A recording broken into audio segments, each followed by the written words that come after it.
अच्छा सुनो, सब्सक्राइब करते वक्त ना घंटी बजा देना ताकि जब मैं ऑनलाइन आऊँ तो तुम्हारे फोन की भी नमस्कार दोस्तों, आप सभी का स्वागत है हमारे YouTube चैनल पर। तो दोस्तों आज हम बात करेंगे डीएलएड बीटीसी द्वितीय सेमेस्टर गणित की। ठीक है, तो दोस्तों आज हम लोग बात करेंगे सिर्फ बहुविकल्पीय प्रश्न पर। तो आज आपको ढेर सारे बहुविकल्पीय प्रश्न देखने को मिलेंगे। अगर आपने इतने प्रश्नों को तैयार कर लिया तो पहले 5 नंबर दोस्तों आप लोग बहुत ही आसानी के साथ प्राप्त कर लेंगे।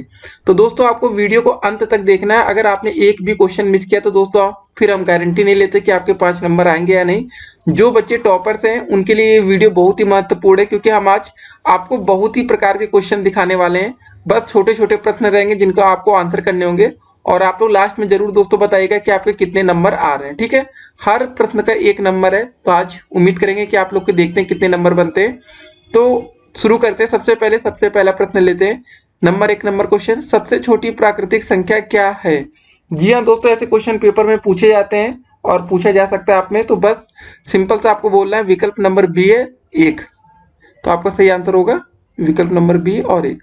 अब दोस्तों देखिए, प्राकृतिक संख्या क्या होती है? नेचुरल नंबर इसको अंग्रेजी में बोलते हैं। वह संख्याएं, देखिए दोस्तों इसको याद करने का सबसे अच्छा तरीका ये रखिएगा कि प्राकृतिक मतलब जो भगवान ने दी हो। ठीक है, देखिए आपकी जो 0 है ना, इसको आर्यभट्ट ने इसकी खोज की थी, आप लोग को पता होगा। और -1 तो ये तो प्राकृतिक संख्या है नहीं। तो आपका सही आंसर क्या हो जाएगा? 1। ठीक है, विकल्प नंबर बी पहला आंसर सही है, सबसे छोटी प्राकृतिक संख्या। अब देखते हैं दोस्तों आज का दूसरा प्रश्न। दोस्तों तो दूसरा प्रश्न क्या रहा आपका कि 9, 12, 18 का लघुत्तम समापवर्तक है। जी हाँ दोस्तों, आपको इसमें एलसीएम बताना है सिंपल सा। तो इसको कैसे कर सकते हैं देखते हैं। देखिए 9 और 12 और 18, तो आप लोग दोस्तों कैसे एलसीएम निकालते हैं? 9, 12 और 18 ये दे रखा है। एलसीएम निकालने का वही पुराना तरीका दोस्तों, आप लोगों को कुछ अभी नया नहीं करना है। जल्द से जल्द देखिए, जो बच्चे टैलेंटेड होते हैं वो इसको एक लाइन में भी कर सकते हैं, लेकिन हम उम्मीद करते हैं कि सभी बच्चों को उतना नहीं आता। तो चलिए दोस्तों ट्राई करते हैं कैसे निकाल सकते हैं। सबसे छोटी संख्या से भाग देंगे, पहले 3 से देंगे। 3 त्रिक का 9, 3 चौक 12 और 3 छक 18 दोस्तों। ठीक है, अब दोस्तों यहाँ 2 से भी भाग दे सकते थे स्टार्टिंग में, लेकिन चलिए हमने सोचा 3 से ही करते हैं। फिर उसके बाद दोस्तों किससे भाग दे सकते हैं? 3 से काट लेते, 3 का मैटर खत्म। 3 4, 3 दूनी 6। ठीक है, अब 2 की बारी आ गई। 2 दूनी 4, 2 एकम 2, 2 से दोस्तों देखिए आपके ऊपर डिपेंड करता है। आप लोग 2 से पहले भाग दे सकते थे, उससे कोई फर्क नहीं पड़ेगा। तो कितनी बार है गुड़ा कर लेते। 3 गुड़े 3 गुड़े 2 गुड़े 2, 3 गुड़े 3 गुड़े 2। देखिए दोस्तों ये महत्वपूर्ण चीजें होती हैं, ये इंपॉर्टेंट। कितनी बार कैसे था उसको यहाँ पर हम लोग गुड़ा करते हैं। ठीक है, तो अब इसको गुड़ा कर लेंगे, जो आएगा वो उत्तर होगा। 3 त्रिक का दोस्तों 9 होता है। 9 दूनी 18, 18 दूनी 36। दोस्तों गुड़ा करने पर 36 है, और हमारा विकल्प नंबर बी भी 36 है। तो बस यही सही आंसर इसका हो जाएगा। चलिए अब देखते हैं आज का तीसरा प्रश्न। दोस्तों तो तीसरा प्रश्न क्या रहा है? पूछा गया कि 9 के अपवर्त हैं। ठीक है, इसमें बताना था आपको 9 के अपवर्त क्या क्या है। ये देखिए इस प्रश्न में सबसे ज्यादा जरूरी क्या बात है, इसको आपको समझना होगा कि 9 के अपवर्त का मतलब वो संख्या 9 से ही शुरू होनी चाहिए।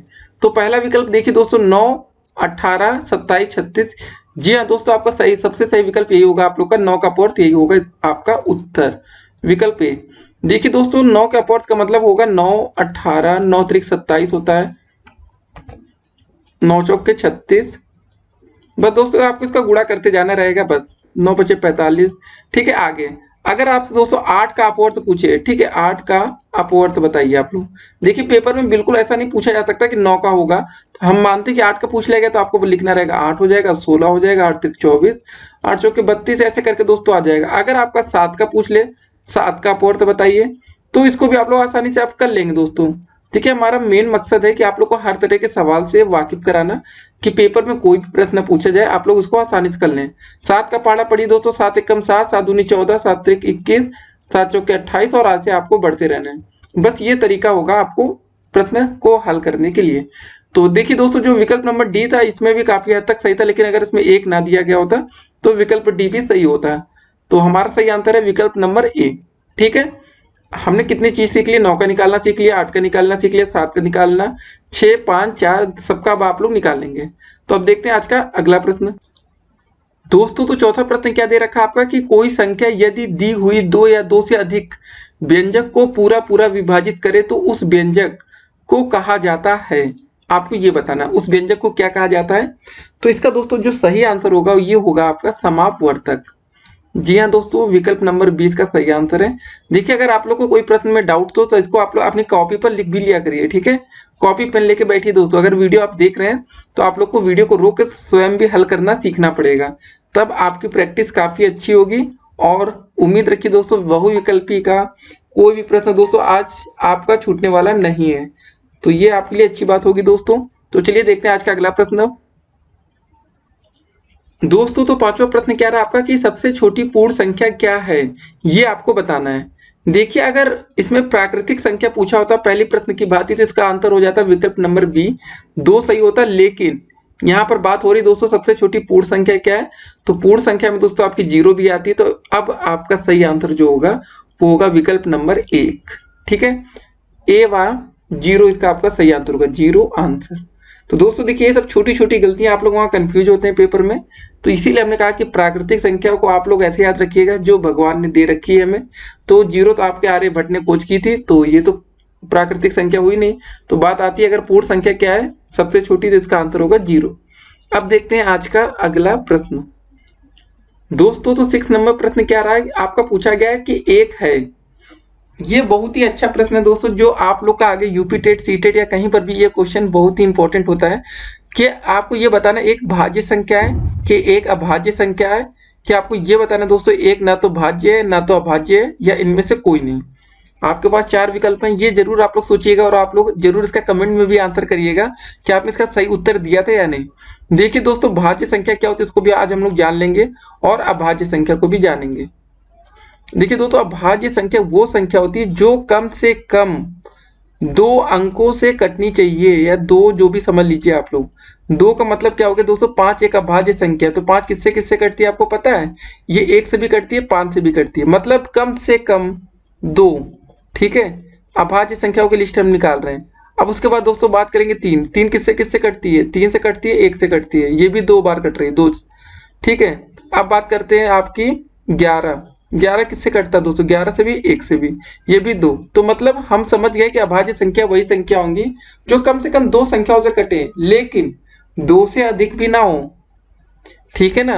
2 ही, मतलब 2 से ऊपर दोस्तों नहीं जानी चाहिए, नहीं तो अभाज्य संख्या नहीं भाज्य हो जाएगी, ये समझने हैं आपको। और एक बात और बता दें, सबसे छोटी सम अभाज्य संख्या क्या है, वो होती है 2। जी हाँ दोस्तों, 2 से भी कटती है, 1 से भी कटती है। काफी बच्चों ने ये गलती करते हैं, जब आप लोग देखते हैं कि यार 2 दिख रहा है यार, फिर मन में आता है 2 तो भाज्य संख्या होगी, ऐसा मन में आता है दोस्तों, लेकिन वो आपका गलत होता है। ये याद कर लीजिए जो भी समझ सकते हैं, लेकिन याद तो आपको करना ही नहीं है, हमने आपको तरीका बता दिया है खाली कि जो संख्या सिर्फ 2 बार कट रही है, ठीक है। 2 किससे किससे कटती है, एक आपकी 2 से कटेगी, एक 1 से कटेगी, बस। तो ये आपकी अभाज्य संख्या हो गई। तो आपको अच्छे से याद करना है दोस्तों। सबसे ज्यादा आप लोग को जो एग्जामिनर फंसाते हैं ना स्कूल में, वो 2 से ही फंसाते हैं। आपने एक वीडियो देखी होगी, वायरल हुआ था, जिसमें टीचर ने पूछा गया था, आपके ही प्राइमरी टीचर थे, कि 2 क्या है, उन्होंने गलती से बोल दिया 2 एक भाज्य संख्या है, उनका कॉन्सेप्ट क्लियर ना रहा होगा, तो काफी बेइज्जती हुई थी उनकी। तो आप लोग दोस्तों उम्मीद रखते हैं कि ये छोटी मिस्टेक्स कभी नहीं करेंगे लाइफ में, और 2 को हमेशा भाज्य संख्या ही बोलेंगे। देखिए भाज्य संख्या कैसे होती है, जैसे 4 है आपका, 4 किससे किससे कटता है आप लोग बताइए, 4 से भी 4 कट जाता है ना। उसके बाद दोस्तों 4 किससे कटता है आपका, 2 दूनी 4, और 1 से भी कटता है। तो अब ये 3 संख्या से कट रही है, तो अब ये हो गई आपकी भाज्य संख्या। तो दोस्तों आप लोग को ये डिफरेंस करना सीखना पड़ेगा आज ही, अभी तुरंत, नहीं तो दिक्कत होगी दोस्तों, याद रखिएगा। तो भाज्य संख्या आपको पता चल गई, जो कम से कम 3 संख्याओं से कटनी चाहिए। कितनी संख्याओं से, 3, और अधिक से अधिक चाहे 40 से कट जाए, 50 से कोई दिक्कत नहीं, मतलब 3 बार उसको कोई ना कोई काटने वाला आना चाहिए। जैसे 10 होगी दोस्तों, आप सोच रहे हो 10 किससे किससे कटती है, तो 10 एक 10 से कट जाएगी, एक 5 दूनी 10, और 1 से भी कटेगी।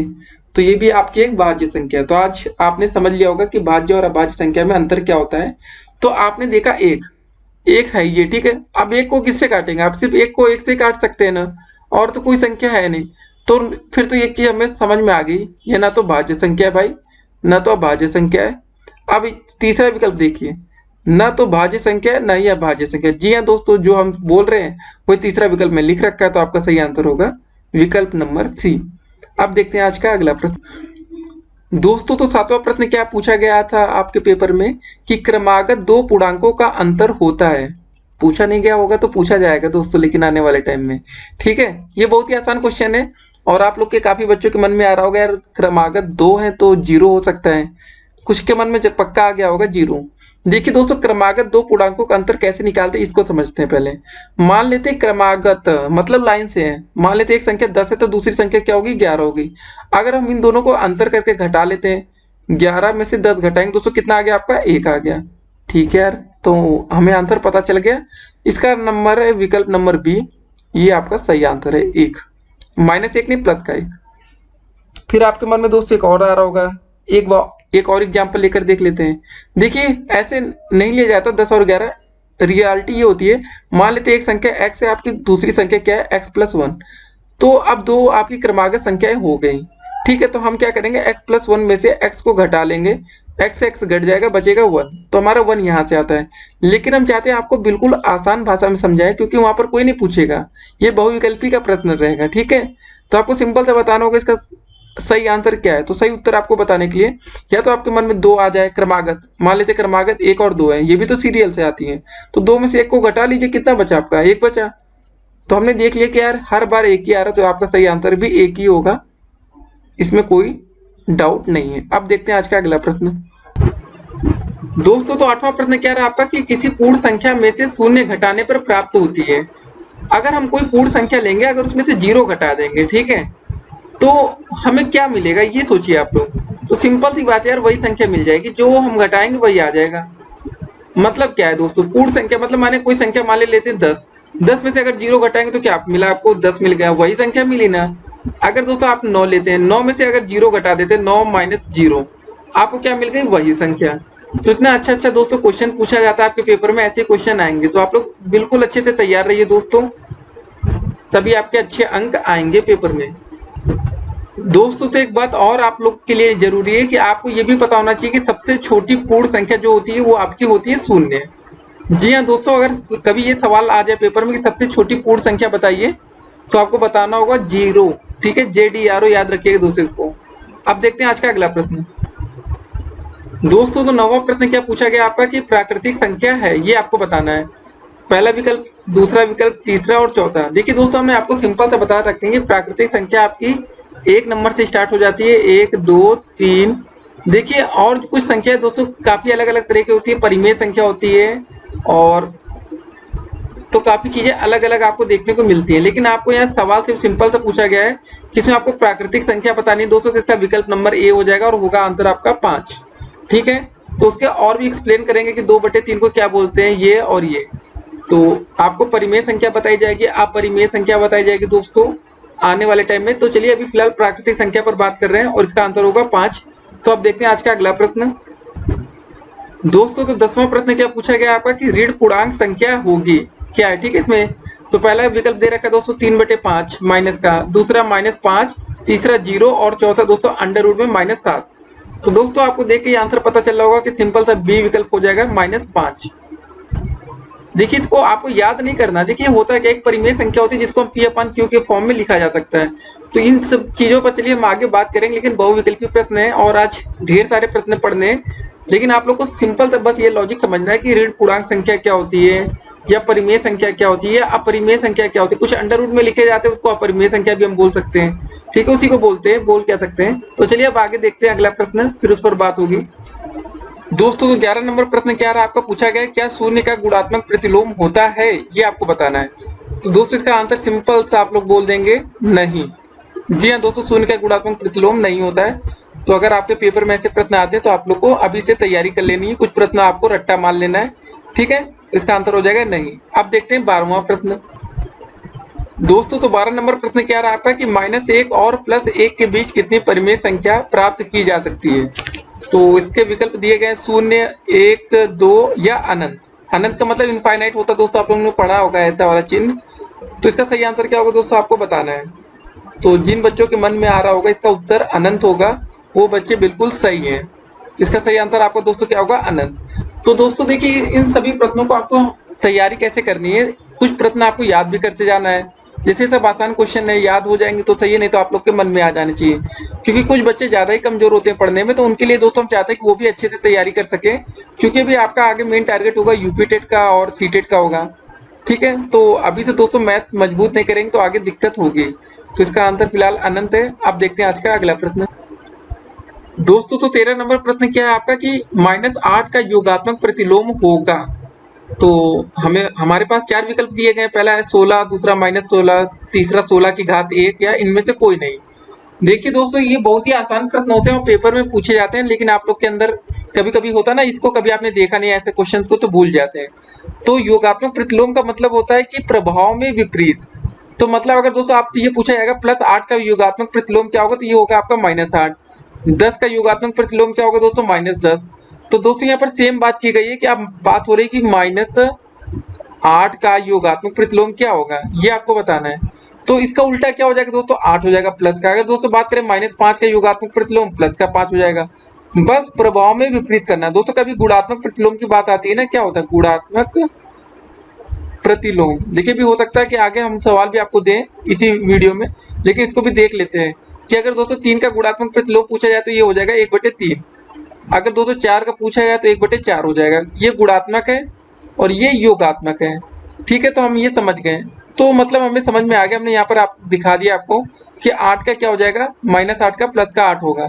और हमारे विकल्प में कहीं पर भी प्लस का 8 नहीं दिया गया है, तो मतलब इसका आंसर हो जाएगा इनमें से कोई नहीं।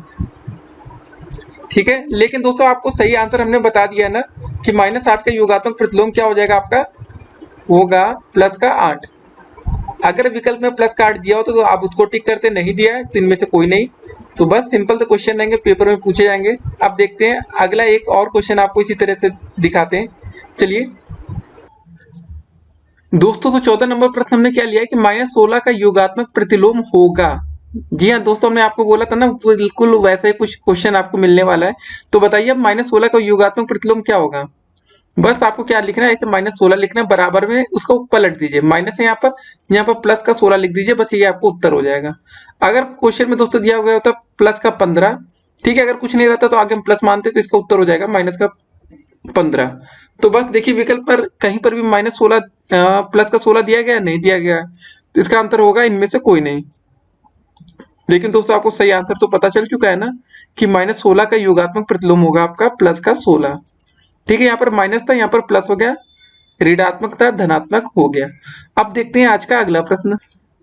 दोस्तों तो 15 नंबर प्रश्न क्या रहा आपका कि जब दो अनुपात समान हो तो उनके ऐसे संबंध को क्या कहते हैं।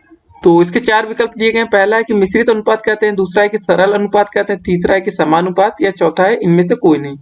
तो दोस्तों सवाल पढ़ के ही आपको उसका उत्तर समझ में आ रहा होगा कि जब दो अनुपात क्या हो रहे हैं आपके, समान हो रहे हैं। ठीक है ना, तो इसका आंसर सिंपल तो हो जाएगा, समानुपात हो जाएगा। इसका आंसर क्या होगा, विकल्प नंबर सी, समानुपात। तो जो बच्चे देख रहे हो समझ रहे हो, तो इसका आंसर होगा सी नंबर। ठीक है, अब देखते हैं आज का अगला प्रश्न। दोस्तों तो 16 नंबर प्रश्न क्या रहा आपका कि समानुपाती पदों में 20, 30, 60 व 90। ठीक है, मैं क्या क्या बताना आपको कि कौन सा। चलिए पहले आपको एक चीज समझा दे इसमें।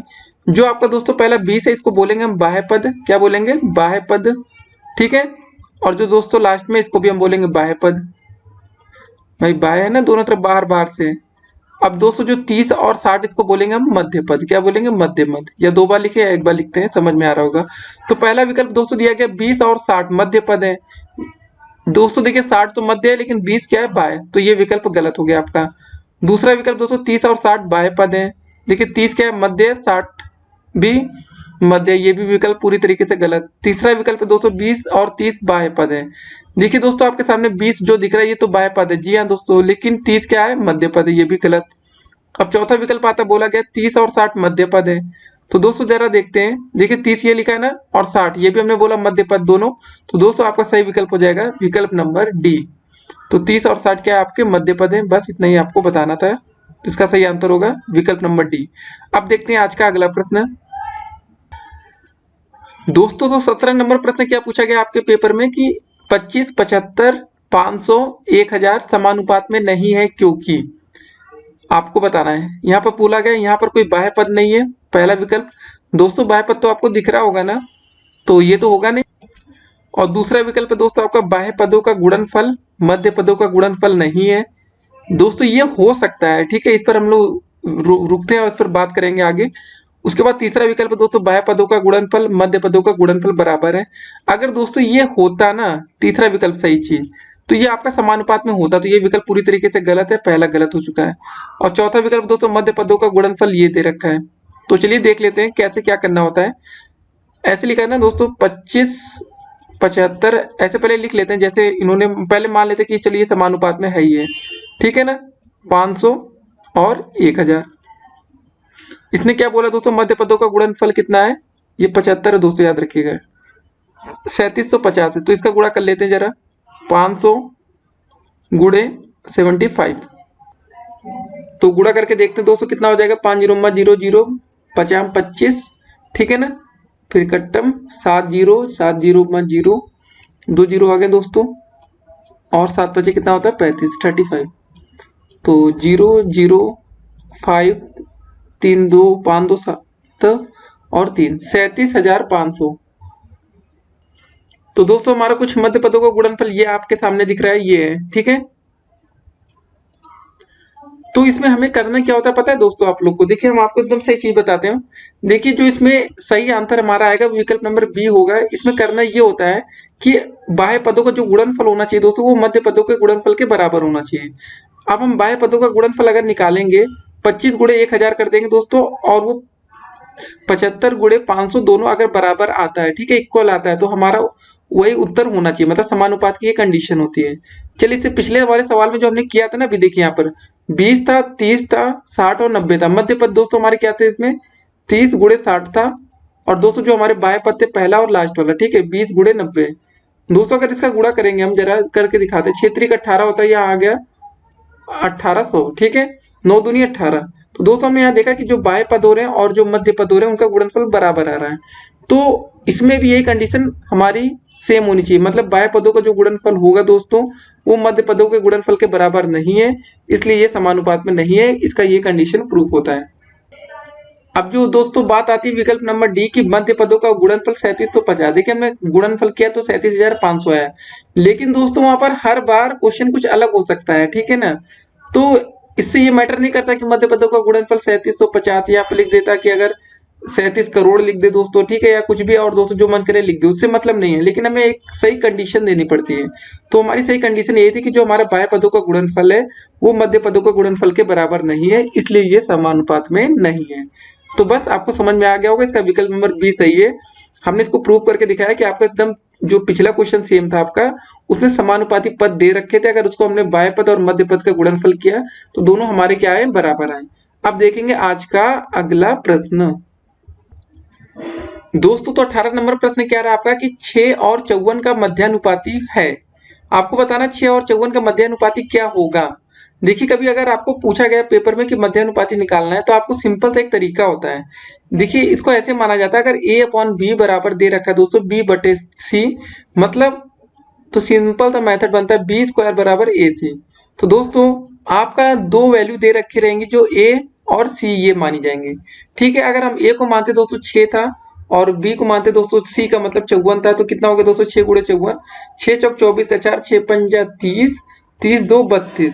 मतलब दोस्तों आपका बन जाएगा यहाँ से सीधा सीधा b² बराबर 324, तो b बराबर √324 करेंगे 324, ठीक है दोस्तों। तो 324 का अंडर रूट कितना हो जाएगा आपका दोस्तों 18। तो 18 का वर्ग, 324 का वर्गमूल दोस्तों क्या हो गया आपका 18। तो थोड़ी थोड़ी चीजें दोस्तों आप लोग को याद रखनी है, जिससे कि आप लोग पेपर में अच्छा स्कोर कर पाए। तो यहाँ पर सिंपल सा लिख लेंगे 18 आंसर। देखिए अगर कभी पेपर में और भी कोई प्रश्न पूछा जाए दोस्तों आपका, जैसे पूछ लिया जाए आपका कि एक और प्रश्न लेते हैं सिंपल सा यहाँ पर कि 8 और 18 का मध्यानुपाती आप बताइए, ठीक है। और का चिन्ह होता है दोस्तों, एंड को कैसे क्या बोलते हैं, ऐसे इसको बोलते हैं हम लोग और का चिन्ह, और को हम ऐसे लिख सकते हैं ना। तो आप लोग को भी पता होना चाहिए, कभी भी मध्यानुपाती निकालना दोस्तों किसी के भी बीच का 8 और 18 के जैसे, तो सिंपल से आप लोग 8 गुणे 18 कर लेंगे। 18 × 144 होता है, जो भी आएगा दोस्तों गुणा करने पर उसका हम क्या निकालेंगे, अंडर रूट निकालेंगे, बस इसका आंसर होगा 144 का अंडर रूट होता है आपका 12, तो इसका आंसर होगा 12। तो हमने एक में दो सवाल आज देख लिए एक ही क्वेश्चन में। तो 6 और 54 का मध्यानुपाती दोस्तों हमारा आया था 18। हमने पूरे प्रोसेस से भी आपको करके बता दिया कि अगर आपको कभी दिक्कत हो तो आप वैसे भी कर सकते हैं। तो इसका विकल्प नंबर बी आपका बिल्कुल सही आंसर होगा। तो जो बच्चे बी को पढ़ लिए तो उसको सही आंसर क्या है, विकल्प नंबर बी। तो मध्यानुपाती दोस्तों आज हमने निकालना सीख लिया है, पेपर में आपको जरूर पूछा जा सकता है ऐसा प्रश्न। तो कोई भी अगर आपको डाउट्स हो, संदेह हो, तो आप लोग कमेंट करिएगा, कमेंट बॉक्स आपका है, जितने मन करे उतने कमेंट्स करिए दोस्तों, हम आपका आंसर जल्द से जल्द देंगे। लेकिन हमें नहीं लगता जरूरत पड़ेगी दोस्तों, आज हम बिल्कुल आपको बेसिक में हर एक सवाल का कॉन्सेप्ट क्लियर करने वाले हैं। अब देखते हैं आज का अगला प्रश्न दोस्तों। तो 19 नंबर प्रश्न क्या रहा आपका कि 5:5 फिर समानुपात x:45 में x का मान क्या होगा, आपको ये बताना है। तो इससे पहले प्रश्न में हमने दोस्तों पढ़ा था कि बाह्य पदों का गुणनफल जो होता है वो अंतः पदों के गुणनफल के बराबर होता है। मतलब 5 गुणे 45 बराबर दोस्तों हो जाएगा आपका 5 इंटू एक्स। ठीक है, ये दो बाह्य पद है ना, पहला 5 और 45 और बीच में 5 इंटू एक्स। तो ये 5 एकम 5, 5 एकम 5 से कट गया, बचा यहाँ पर 45 और बराबर आ गई एक्स की वैल्यू। तो बस यही आपका उत्तर हो जाएगा। देखिए एक एक लाइन के रहते हैं ऐसे प्रश्न। तो आपको देखिए 45 कहाँ लिखा है, विकल्प नंबर बी में लिखा है। बस जल्दी से इसको आप लोग टिक मार दीजिएगा और आपके 1 नंबर पूरे कंफर्म। तो आप दोस्तों, हमें नहीं लगता इस वीडियो को देखने के बाद आपके 5 में से मतलब किसी बच्चे के 4 भी होंगे। डेफिनेटली दोस्तों 5 होंगे। बस आपको वीडियो पूरी देखनी है और बने रहिए। काफी टाइम हो गया और दोस्तों तो आप लोग थोड़ा चाय नाश्ता कर सकते हैं। अब देखते हैं आज का अगला प्रश्न, क्योंकि लंबा समय लगता है ना दोस्तों, वीडियो बड़ी बनेगी। हम चाहते हैं कि आपको एक ही वीडियो में सब कुछ मटेरियल मिल जाए और आप लोग को ज्यादा परेशान होने की जरूरत ना पड़े। अब देखते हैं आज का अगला प्रश्न दोस्तों। तो 20 नंबर प्रश्न क्या पूछा गया है कि 16 और 40 का तृतीयानुपाती होगा। अब बात आ गई तृतीयानुपाती। इससे पहले दोस्तों हमने पढ़ा था मध्यानुपाती। एक चीज और दोस्तों हम आपको बताना चाहेंगे, मध्यानुपाती हमने कहाँ पढ़ा था अभी इससे पहले प्रश्न में। अगर कभी आपको मध्यानुपाती जानना हो दोस्तों, देखिए ये सब प्रोसेस तो आप कर सकते हैं, लेकिन एक इसका सिंपल सा तरीका भी आपको हम बता देना चाहते हैं। अंडर रूट ए बी होता है इसका फॉर्मूला, ट्रिक है ये दोस्तों। अंडर रूट ए बी का मतलब दोस्तों क्या होगा, अंडर रूट ए बी का मतलब ऐसा कुछ सिंपल सा आप ये समझ लीजिए, जो भी आपको लिखा हो 6 और 54 या कुछ भी दोस्तों लिखा हो, तो बस उसको सिंपल सा आप लोग लिख देंगे 6 गुणे अंडर रूट 54 अंडर रूट में, बस इसका अंडर रूट निकालेंगे, आंसर आ जाएगा। ये सब आपको लिखने की जरूरत भी नहीं पड़ेगी। जैसे हमने एक छोटा सा सवाल पूछा था आपसे कि 8 और 18 का मध्यानुपाती क्या होगा दोस्तों। ठीक है, 8 और 18 का, इसका निकालने के लिए दोस्तों आपको क्या करना होगा, सिंपल सा अंडर रूट में जाएंगे, 8 गुणे 18 करेंगे, 18 8 144 होता है अंडर रूट का, और 144 का दोस्तों सीधा सा आंसर 12 आ जाएगा। तो ये भी दोस्तों ऐसे क्वेश्चन कर लेंगे। 6 गुणे 54 होता है मतलब आपका 324, 324 का अंडर रूट होता है आपका 18, यही आपको उत्तर आया था। तो इसका एक सिंपल सा तरीका, अगर कभी मध्यानुपाती पूछा जाए तो बस जो जिस भी संख्या जिस भी अंक हो उसको अंडर रूट में लेंगे और उसका गुणा कर देंगे। जैसे यहाँ 6 और 54 का, बस अंडर रूट निकालेंगे, उत्तर आएगा। अब वैसे दोस्तों यहाँ पर बात हो गई तृतीय अनुपाती का। देखिए तृतीय अनुपाती निकालते कैसे हैं, पहले इसको हम आपको समझा देना चाहते हैं। जो इसका मेन फंडा होता है, लिखेंगे 16:40, फिर समानुपात का चिन्ह वैसे बनाएंगे, फिर लिखेंगे दोस्तों 40:x। तो ये करने में आपको लग रहा होगा अरे यार फिर लंबा और लग रहा होगा। तो इसमें सिंपल से ये फंडा होता है, बाह्य पद का बाह्य पद से गुणा, अंत मतलब मध्य पद का मध्य पद से। तो क्या हो जाएगा 16 इंटू एक्स हो जाएगा दोस्तों बाह्य पद का, और 40 गुणे 40। ठीक है, इसका भी हम शॉर्ट ट्रिक भी आपको बताते हैं, तो कर लेते हैं। x बराबर 40 गुणे 40 बटे नीचे हो जाएगा दोस्तों 16।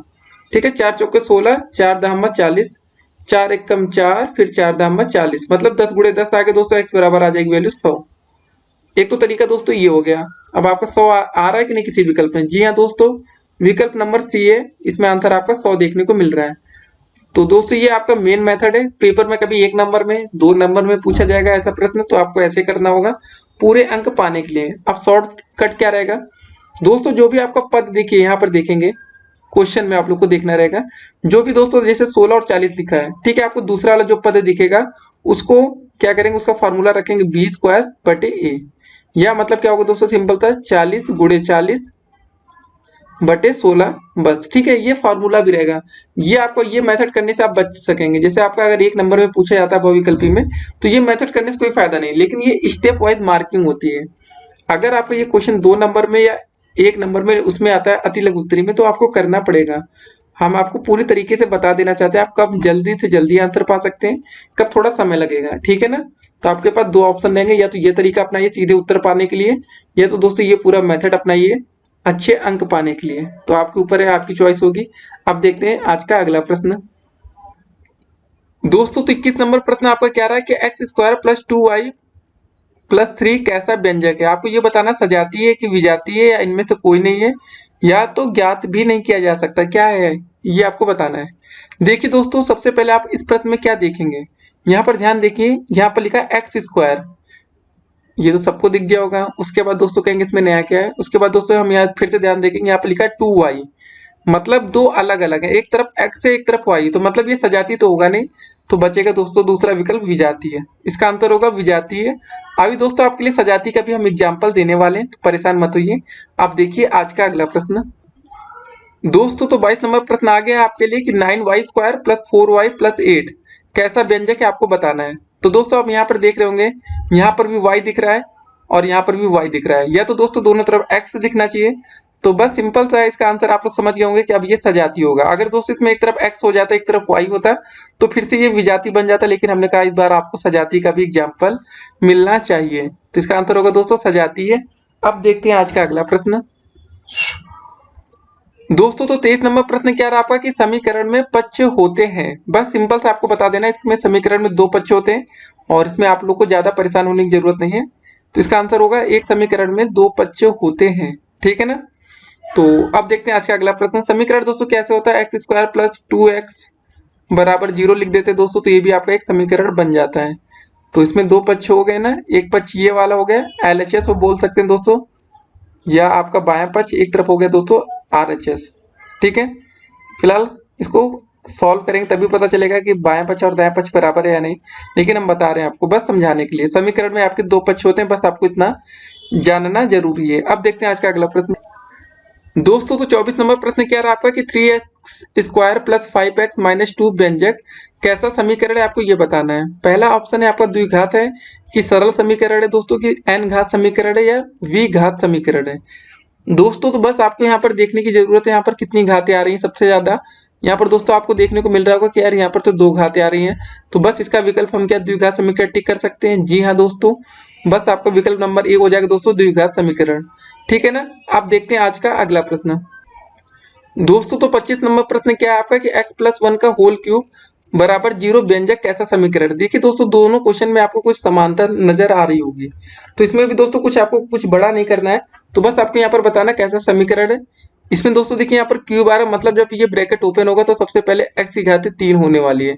तो आपको दोस्तों ये भी आपने फॉर्मूला पढ़ रखा होगा कि x प्लस a का होल क्यूब क्या होता है, ठीक है, x प्लस a का होल क्यूब, ठीक है। या तो ऐसे ना पढ़ा हो दोस्तों तो आपने ऐसे पढ़ा होगा कि a प्लस b का होल क्यूब क्या होता है, तो बस वही रखना है। तो मतलब इसमें एक घात ऐसी आएगी जो 3 घात की होगी, मतलब ठीक है। तो पहला हमारा x की घात 3 देखने को मिलेगा, उसके बाद दोस्तों आगे हम खोलेंगे, फिलहाल हमें उसकी जरूरत नहीं है, बस हमें ये बताना कि ये कैसा समीकरण है, दो घातों वाला है कि 3 घातों वाला है कि n घातों वाला है। तो बस हमको पता है दोस्तों कि ये 3 घातों वाला समीकरण बनेगा, तो इसका आंसर होगा त्रिघात समीकरण। तो इस पर हम लोग क्या करेंगे, टिक मार देंगे और सही बोल देंगे। अब देखेंगे आज का अगला प्रश्न दोस्तों, तो 26 नंबर प्रश्न क्या रहा है कि ax plus bx minus ay minus by के गुणनखंड है।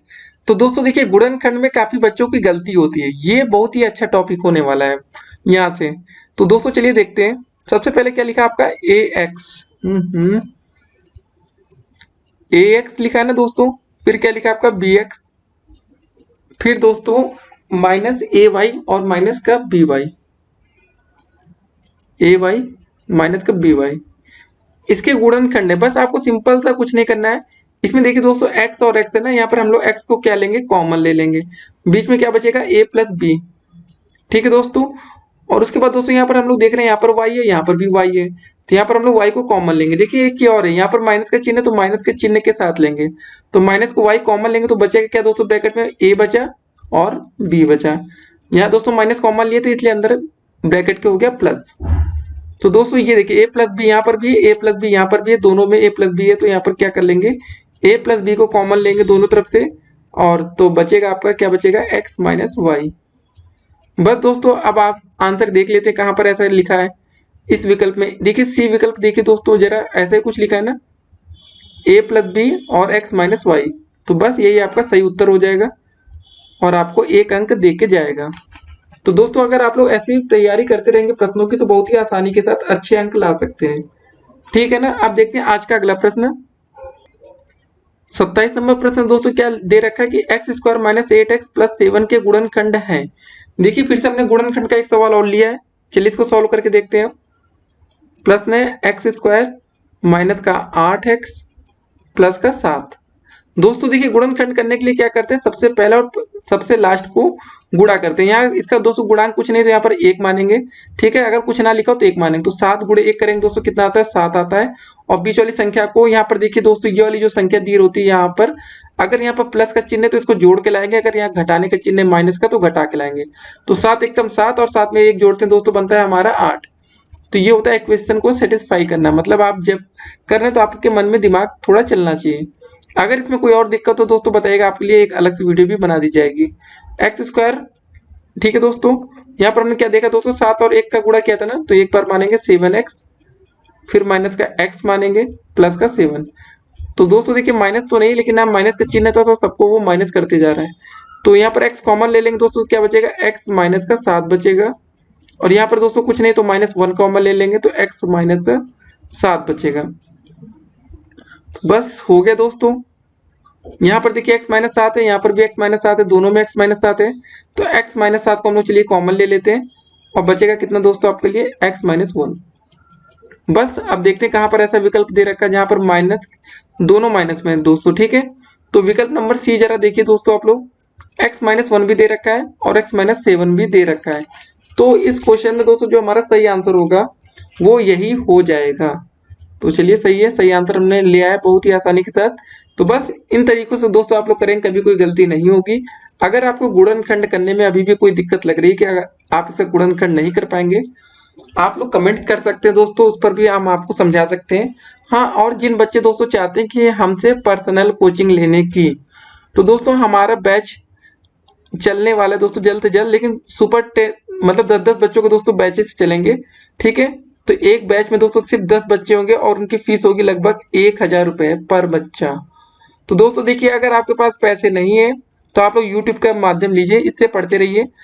लेकिन जिन बच्चों के पास पैसे होते हैं और वो कहीं नहीं जा पाते, तो वो बच्चे हमसे जुड़ सकते हैं। अगर आपके 10 दोस्त हैं एक साथ तैयार हैं तो आप लोग दोस्तों 10 बच्चे एक साथ हमें जुड़ सकता है। लेकिन दोस्तों फीस थोड़ी महंगी है, मानते हैं, क्योंकि यहाँ पर टाइम के पैसे होते हैं दोस्तों।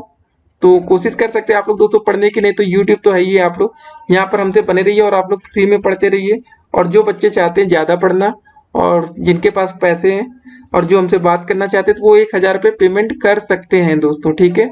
और हमारा व्हाट्सएप नंबर या पेटीएम नंबर, आप इस पर पैसे भेज सकते हैं 8738079216। तो दोस्तों ये काफ़ी महंगा होगा, लेकिन अगर आपके पास पैसे हैं तो आप लोग इसका यूज कर सकते हैं, क्योंकि आने वाले टाइम में आपको यूपी टेट भी देना है, सुपर टेट भी देना है और सी टेट भी देना है दोस्तों। तो आप लोग की हर तरह से तैयारी हम लोग कराएंगे, लेकिन सिर्फ 10 बच्चों के लिए दोस्तों ये है, ठीक है ना। आप लोग अपना 10-10 बच्चों का ग्रुप बना के एक साथ, लेकिन 10 बच्चों की फीस थोड़ी सी महंगी लग रही है दोस्तों, क्योंकि एक बच्चे का 1000 तो मतलब 10 बच्चे का 10,000 रुपये। महंगा तो है दोस्तों, लेकिन आपको फायदा भी अच्छा मिलेगा। जिन बच्चों की मैथ में बैक आती है तो बैक आनी फिलहाल खत्म हो जाएगी, तो कोशिश कर सकते हैं दोस्तों, नहीं तो कोई बात नहीं, आप लोग यूट्यूब के माध्यम से पढ़ सकते हैं। अगर जिन बच्चों को पढ़ना है वो ये कर सकता है, ये हमारा व्हाट्सएप नंबर है, लिख लीजिएगा। तो सेकेंड सेमेस्टर BTC, ठीक है। तो चलिए अब देखते हैं आज का अगला प्रश्न, फिलहाल उस पर बात करेंगे। तो दोस्तों आपका 28 नंबर प्रश्न क्या दे रखा है कि 6x² माइनस x माइनस 15 के गुणनखंड होंगे। तो इसको भी सिंपल हमने वही तरीका बताया, आपको कैसे बताया था, चलिए देखते हैं। सबसे पहले प्रश्न को ही लिख लेते हैं दोस्तों, क्या हमारा 6x² माइनस का x है माइनस का 15, ठीक है। इसके हमें क्या करना है, गुणनखंड करना है। तो पहला और लास्ट का क्या करेंगे दोस्तों, गुणा करेंगे। 15 छक्का 90 होता है दोस्तों, कितना होता है दोस्तों, 90 होता है। तो हमें ऐसा गुणा करना है। एक चीज और इसमें हम आपको बताने वाले हैं कि देखिए यहाँ पर माइनस का चिन्ह आ रहा है ना दोस्तों, इससे पहले में हमने बात की थी वहां पर प्लस का चिन्ह था तो कोई संख्या जोड़ कर आती है। अगर घटाने का चिन्ह है तो यहाँ पर घटा के लाएंगे। अगर दोस्तों इसका फैक्टर या गुणनखंड नहीं बन रहा है तो हमारे पास श्रीधराचार्य का भी एक ऑप्शन बचता है। तो दोस्तों देखते हैं क्या होगा। तो दोस्तों क्या आपके मन में आ रहा होगा कि क्या करना चाहिए, किससे गुणा करना चाहिए। कुछ बच्चों के मन में आ गया होगा कि यार 10 और गुणे 9 करते हैं तो 10 में 90 होता है। जी हाँ दोस्तों, 10 गुणे 9 तो 90 होता है, और 10 में से 9 घटाने पर दोस्तों 1 बचता है। जी हाँ दोस्तों, देखिए x है ना, इसका गुणांक क्या है दोस्तों, ये कोफिशिएंट देखिए कितना है, यहाँ पर है माइनस का 1, ठीक है, या प्लस का 1 लिखिए, जो भी लिखना है, क्योंकि माइनस तो अलग है। अगर यहाँ पर माइनस कॉमन ले ले तो हमारा मेन टारगेट क्या है दोस्तों, x के साथ यहाँ पर क्या लिखा है, गुणा में 1 लिखा है ना, बस इतना हमको समझना है। तो चलिए शुरू करते हैं क्वेश्चन को। 10 गुणे 9 कर लिया, क्वेश्चन खत्म हो चुका है आधा। तो बस इतनी जीत आपको पानी रहती है दोस्तों किसी भी प्रश्न में। 6x स्क्वायर हो जाएगा, फिर माइनस क्या था हमारा 10x, और दोस्तों एक चीज यहाँ पर आपको ध्यान देना होगा, प्लस का होगा आपका 9x, ठीक है, माइनस 15। आपको ध्यान क्या देना था दोस्तों, देखिए यहाँ 10x और यहाँ पर 9x, दोनों को माइनस माइनस मत लिख लीजिएगा, क्योंकि घटाने पर हमें माइनस एक्स ही चाहिए, ये भी ध्यान रखना। 10 में से 9x घटेगा तो कितना बचेगा, माइनस एक्स, तो ये वही पुरानी संख्या वापस आ जाएगी। तो इन छोटी बातों को भी आपको ध्यान में रखना पड़ेगा। तो 6x स्क्वायर माइनस 10x, चलिए अब तो डायरेक्ट करते हैं, आप करने की जरूरत नहीं है। देखिए दोस्तों यहाँ पे ये x है, यहाँ भी x है, तो x तो कॉमन हो चुका है। अब दोस्तों दोनों में क्या कॉमन हो सकता है, 2 और कॉमन ले लेते हैं, तो यहाँ बचेगा आपका 3x माइनस 5। अब दोस्तों यहाँ पर क्या कॉमन हो सकता है, प्लस है, तो यहाँ पर 3 कॉमन ले लेंगे, तो क्या हो जाएगा दोस्तों 3x माइनस का 5। ठीक है, इसको अलग करते हैं, ये अलग है। तो दोस्तों देखिए यहाँ पर 3x माइनस 5, 3x माइनस 5 यहाँ भी है, यहाँ भी है, तो 3x माइनस 5 कॉमन लेंगे दोनों पक्षों से, और दोस्तों यहाँ पर क्या बचेगा आपका 2x प्लस 3। बस हो गया, आपका उत्तर इतना छोटा सा था। ठीक है, तो देखते हैं कौन सा विकल्प सही है यहाँ पर, 3x माइनस 5 वाला। हाँ हाँ, ये वाला विकल्प सही है। और दोस्तों क्या दे रखा है, 2x प्लस 3। जी हाँ दोस्तों, ये भी दे रखा है। तो बस विकल्प नंबर डी आपका इस क्वेश्चन में सही होगा। इसको आप लोग टिक करेंगे और अच्छे से पढ़ाई करेंगे। ठीक है, डी विकल्प सही है। अब देखते हैं आज का अगला प्रश्न। एक बात और दोस्तों, आपको थोड़ा लेवल अप कराना है हमें। तो हमें क्वेश्चन में क्या दे रखा था, इसमें देखिए पहले 6x square minus x minus 15 ये दे रखा था ना। अगर आपको कोई तरीका ना सूझ रहा हो तो आपके पास एक श्रीधराचार्य का फार्मूला है, श्रीधराचार्य सूत्र। तो आपने नाम तो सुना ही होगा इनका। जी हाँ, डेफिनेटली सुना होगा। इनका फार्मूला होता है minus B plus minus B square minus 4ac बटे 2 इंटू ए। आप कह रहे होंगे सर कहाँ इतना कठिन फार्मूला बताने जा रहे हैं, याद भी नहीं होगा। लेकिन दोस्तों कभी कभी कुछ सवाल आते हैं जहाँ से ये सॉल्व नहीं होता, तो हम चाहते हैं कि अगर आप लोग हमारे साथ जुड़े हैं तो आपको हर तरीके आने चाहिए। यहाँ पर b के साथ दोस्तों क्या पर है, यहाँ पर -1 है, तो -1 होगा तो दोस्तों यहाँ +1 हो जाएगा, क्योंकि यहाँ पर पहले से माइनस दे रखा है। चलिए पूरा वैसे लिख लेते हैं, -1 है, यहाँ पर हमें माइनस में फार्मूले में भी दे रखा है, फिर प्लस माइनस b की जगह दोस्तों रखेंगे -1 का होल स्क्वायर माइनस का 4 इंटू ए इंटू सी। 4 ए क्या हो जाएगा दोस्तों, यहाँ पर देखिए ए ये दे रखा है आपका, ए ये है, ये आपका सी दे रखा है, और ये बीच में दोस्तों यहाँ पर 1 मान लेते हैं, तो यहाँ आपका बी आ जाएगा। ए की जगह दोस्तों रखेंगे 6 रखेंगे गुणे 6, और सी की जगह दोस्तों क्या रखेंगे माइनस का 15। ठीक है, ये पूरा आपका अंडर रूट में बटे में 2 इंटू ए की जगह दोस्तों 6 है ना, 2 इंटू 6। सॉल्व कर लेते हैं दोस्तों, ये -1 प्लस का 1 हो जाएगा, प्लस का माइनस अंडर रूट क्या होगा दोस्तों, बी स्क्वायर की जगह प्लस का 1 हो जाएगा। और देखिए दोस्तों ये माइनस का है और ये माइनस का, ठीक है, माइनस और ये माइनस प्लस हो जाएगा। 15 चौके 60, ठीक है, 15 चौक 60 और 60 गुणे 6 360 प्लस 360 बटे 12। अब सॉल्व कर लेते हैं दोस्तों इसको।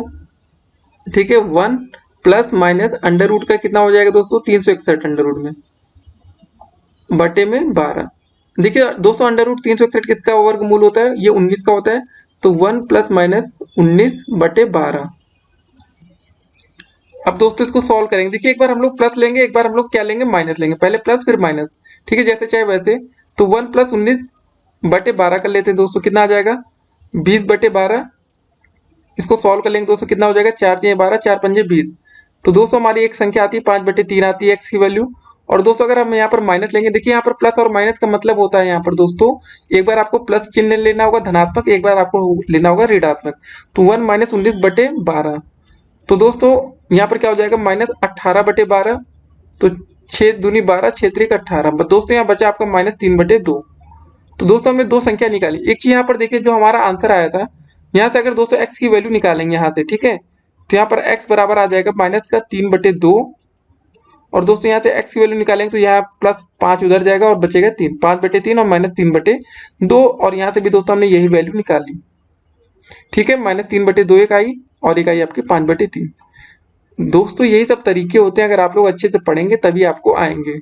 हम चाहते हैं आपको एक अच्छे लेवल से आप लोग तैयारी करिए।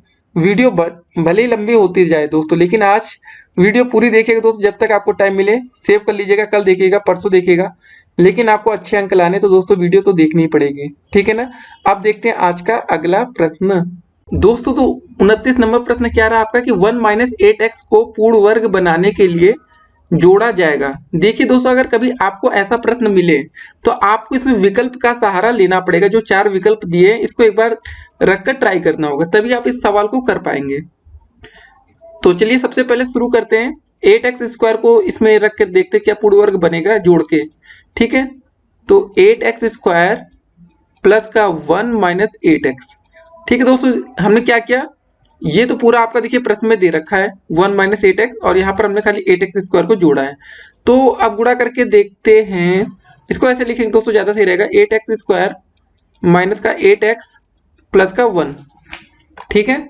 अब 8 कम 8 करेंगे तो एक बार जाता है पहाड़ा, लेकिन दोस्तों हमें यहाँ पर जोड़ कर लाना है, तो ये तो नहीं हो पाएगा, तो ये वाला विकल्प गलत हो गया। मतलब पूर्ण वर्ग का मतलब दोस्तों क्या होता है, जैसे 15 में क्या जोड़े तो पूर्ण वर्ग बनेगा, बोलेंगे एक जोड़ देते 16 हो गया, तो 4 का स्क्वायर बनता है, तो ये पूर्ण वर्ग है, ठीक है दोस्तों। 4 चौक 16।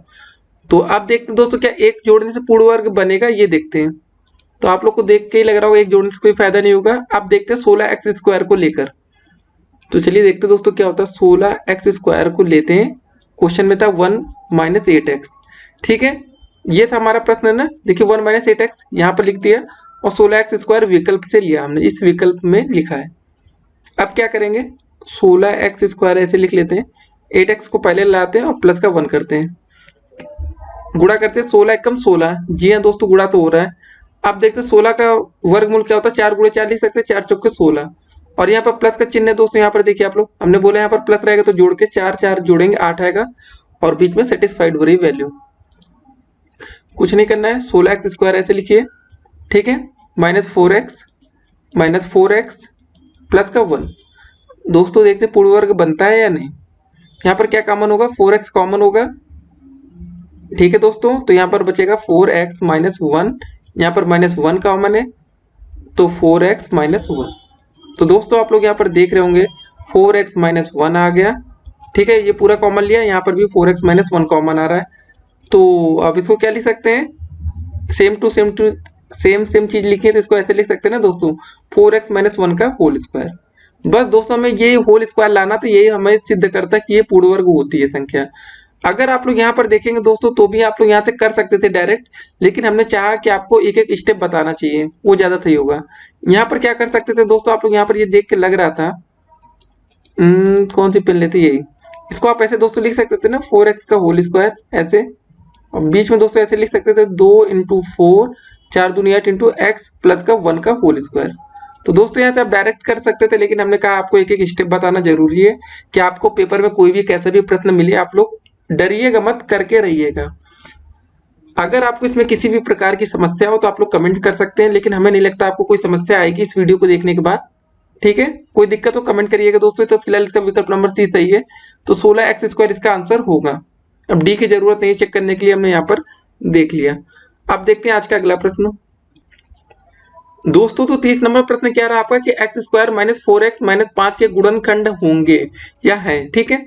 तो बस चलिए, इसमें भी सिंपल सा तरीका है। गुणनखंड आज हमको लग रहा है आप लोग को बहुत ही अच्छे से समझ में आ जाएगी।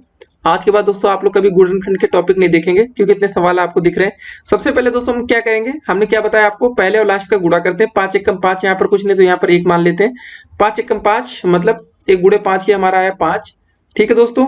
अब हमें दोस्तों ये वाला चिन्ह दोस्तों इससे पहले वाले सवाल में देखिए प्लस का था, तो जोड़ के लाए, यहाँ पर माइनस है तो घटा के लाएंगे, तो दोस्तों क्या हो जाएगा, 5 में से 1 घटाएंगे तो आपका बचेगा 4। तो दोस्तों ये वैल्यू आती है बीच की, बस हो गया सवाल। अब x² लिखेंगे दोस्तों -5x प्लस का x लिखेंगे। देखिए दोस्तों 5 में से 1 x घटेगा, बचेगा 4x, तो ये बीच वाली संख्या आ जाती है बस। तो अब क्या करेंगे दोस्तों, यहाँ से x कॉमन ले लेंगे, x - 5 बचा, यहाँ पर प्लस का 1 कॉमन लेंगे दोस्तों, x - 5। अब दोस्तों देखिए दोनों में क्या कॉमन हो रहा है, x - 5 यहाँ भी, x - 5 यहाँ भी। तो अब क्या लिख सकते हैं दोस्तों, यहाँ पर आप लोग सिंपल लिखेंगे x - 5, और दोस्तों यहाँ पर क्या आ जाएगा, x + 1। तो दोस्तों ये रहा इस प्रश्न का उत्तर। तो देखते हैं कौन से विकल्प में ऐसा कुछ दिया है। तो x+1 पहले दोस्तों देखिए पहले विकल्प में दिया गया और x-5 भी दे रखा है, तो इसका विकल्प नंबर 1 सही हो जाएगा। इसी को टिक मारेंगे और आप लोग अपने पूरे अंक यहां से लेकर जाएंगे। अब देखते हैं दोस्तों आज का अगला प्रश्न। तो दोस्तों 31 नंबर प्रश्न क्या रहा आपका कि किसी त्रिभुज का क्षेत्रफल ज्ञात करने के लिए सूत्र लिखना है हमें। ठीक है, तो किसी त्रिभुज का क्षेत्रफल कैसे ज्ञात किया जा सकता है? तो पहला विकल्प है 1/2 आधार गुणे ऊंचाई। जी हाँ दोस्तों, ये बिल्कुल सही है, तो यही आपका आंसर हो जाएगा। तो त्रिभुज का क्षेत्रफल ज्ञात करने के लिए क्या फार्मूला होता है आपका? 1/2 आधार गुणे ऊंचाई। तो इसको सही टिक मारेंगे, विकल्प नंबर 1 सही है और बाकी को देखेंगे भी नहीं। अब देखते हैं आज का अगला प्रश्न। दोस्तों तो 32 नंबर प्रश्न क्या दिया है आपका कि यदि किसी समबाहु त्रिभुज की भुजा की लंबाई अगर 10 सेंटीमीटर है तो उसका क्षेत्रफल क्या होगा, आपको ये बताना है। तो चलिए मान लेते हैं अगर कोई समबाहु त्रिभुज है, अगर उसकी लंबाई हमें दे रखी है 10 सेंटीमीटर, तो मान लेते हैं ए बराबर आपका 10 सेंटीमीटर है। ठीक है, तो उसका क्षेत्रफल देखिए, समबाहु त्रिभुज का दोस्तों क्षेत्रफल का जो फार्मूला होता है ना, उसको आपको खाली बस पता होना चाहिए और कुछ नहीं है। समबाहु त्रिभुज का क्षेत्रफल, तो दोस्तों इसका फार्मूला होता है √3 है दोस्तों, ठीक है, बटे 4 इंटू होता है दोस्तों आपका भुजा का स्क्वायर। क्या होता है दोस्तों? भुजा का स्क्वायर। तो सही से लिख लेते हैं। तो चलिए √3/4 और दोस्तों में दे रखी है कि इसकी भुजा की लंबाई 10 सेंटीमीटर है। तो चलिए लिख लेते हैं, 10 का स्क्वायर करेंगे दोस्तों तो क्या हो जाएगा, 2 बार 10 आ जाएगा ना, 10 गुणे 10। तो काट लेते हैं, 2 दूनी 4, 2 पंजे 10, 2 एकम 2, 2 पंजे 10, 5 गुणे 5 दोस्तों होता है 25 और 25 √3। ठीक है दोस्तों, तो एक चीज और देखेंगे, तो ये दे रखा दोस्तों आपका जो भुजा की लंबाई थी वो सेंटीमीटर में, तो इसका आंसर जो आएगा 25√3 सेंटीमीटर स्क्वायर या वर्ग सेंटीमीटर लिख सकते हैं। इसको क्या लिख सकते हैं, या तो वर्ग सेंटीमीटर, जैसे चाहे वैसे दोस्तों लिख सकते हैं।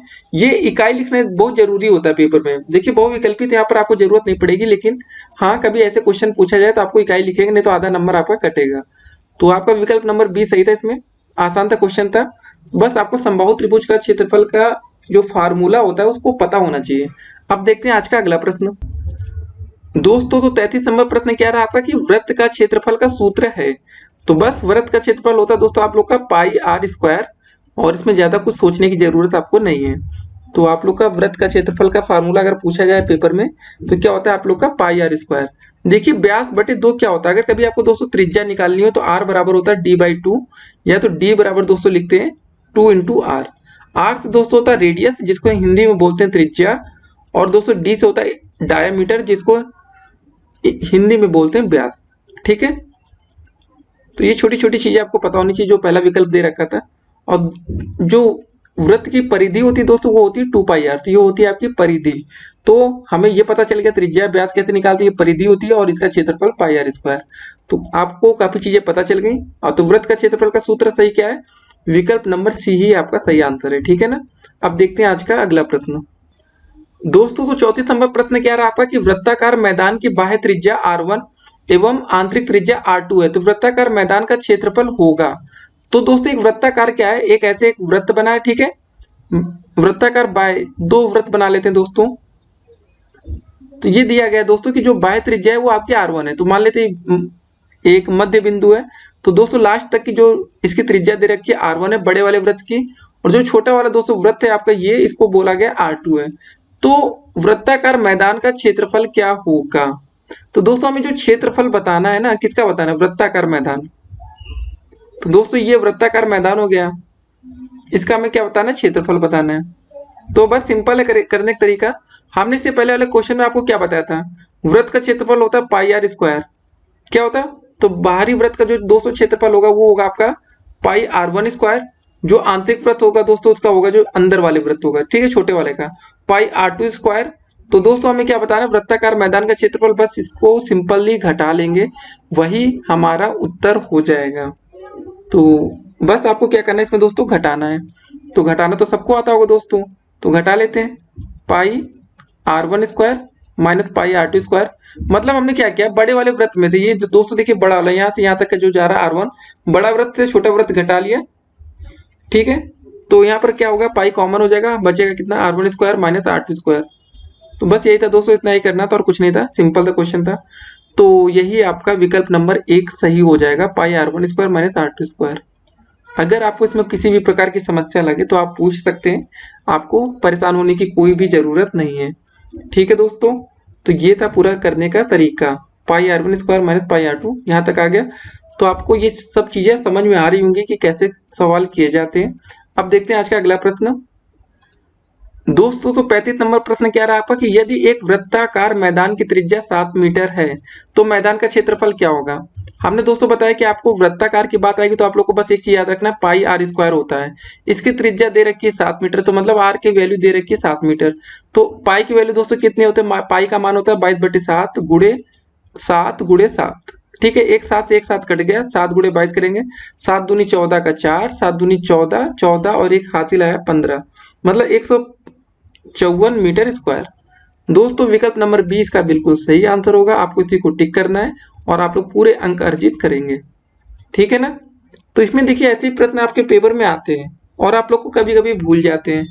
तो देखिए आज आप लोग वीडियो देख रहे होंगे, लग रहा होगा यार कितना आसान होता है पेपर में करना, लेकिन जो पेपर देता है दोस्तों उसका हाल वही जानता है। तो हम रिस्पेक्ट करते हैं आप लोग की मेहनत की। तो चलिए दोस्तों आज का अगला प्रश्न देखते हैं।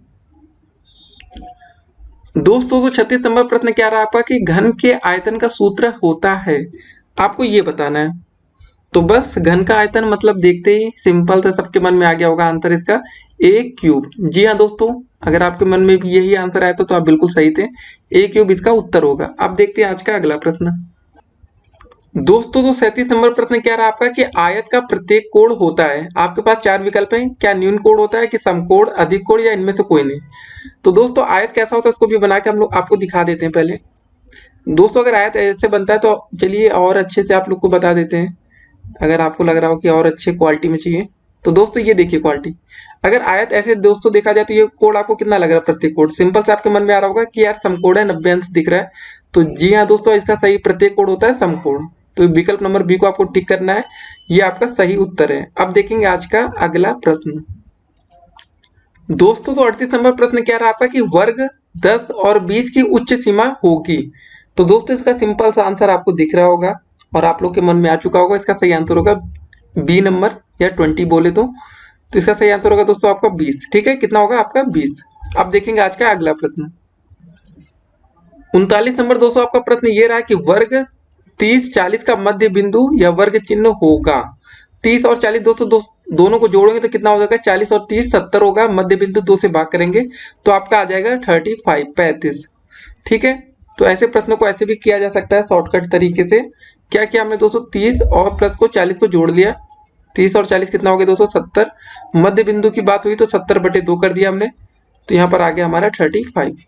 अब देखेंगे आज का अगला प्रश्न। दोस्तों तो 40 नंबर प्रश्न क्या रहा आपका कि 8 + 8 ऑफ 8/8 माइनस 34/5 का मान होगा। तो दोस्तों यहाँ पर भी बोर्ड माउस को आपको अप्लाई करना होगा, BODMAS। देखिए दोस्तों कोई भी क्वेश्चन जब ऐसे सॉल्व करें तो आप लोग को एक भी स्टेप गलत हुआ तो आप लोग समझ लीजिए नंबर गया आपका। अगर आपका दोस्तों यहाँ बहुविकल्पी तो चलिए ठीक है, स्टेप वाइज नंबर तो नहीं मिलेंगे। अगर 2 नंबर में ऐसे क्वेश्चंस आते हैं तो आपको बहुत ही सावधानी बरतनी पड़ती है। सबसे पहले दोस्तों यहाँ पर अगर हम लोग देख रहे होंगे क्वेश्चन में लिखा 8 + 8, ठीक है, फिर लिखा OF ऑफ, फिर 8/8 माइनस 34/5। कैसे सॉल्व करेंगे इसको दोस्तों, देखिए सबसे पहले हम इसमें सॉल्व करेंगे OF को। जी हाँ दोस्तों, भाग करने से पहले इसको सॉल्व करेंगे, या तो का लिखा हो सकता है हिंदी में, तो ये लिखेंगे 8 + 8, यहाँ गुणे हो जाएगा दोस्तों 8, फिर भागे 8, फिर हो जाएगा दोस्तों आपका माइनस 34/5। तो इसको सॉल्व करेंगे दोस्तों, 8 गुणे 8 88 क्या होता है 64 होता है, तो 8 + 64, फिर भाग में 8 का 8 रहेगा माइनस 34/5। देखिए अगर आप लोग स्टेप वाइज एकदम समझ गए तो आप लोग कभी भी कोई दिक्कत नहीं आएगी। 8 + 64/8 कर सकते हैं दोस्तों, या भाग दे दीजिए डायरेक्ट आप, माइनस 34/5। ठीक है दोस्तों, 8 एकम 8 88 64, ये आ गया दोस्तों। आ गया आपका अगला स्टेप 8 + 8 माइनस 34/5। तो क्या हो जाएगा दोस्तों, जोड़ लेते हैं सबसे पहले। देखिए बोर्ड माउस में यहाँ क्या आता लिखा था, एडिशन मतलब जोड़ होता है।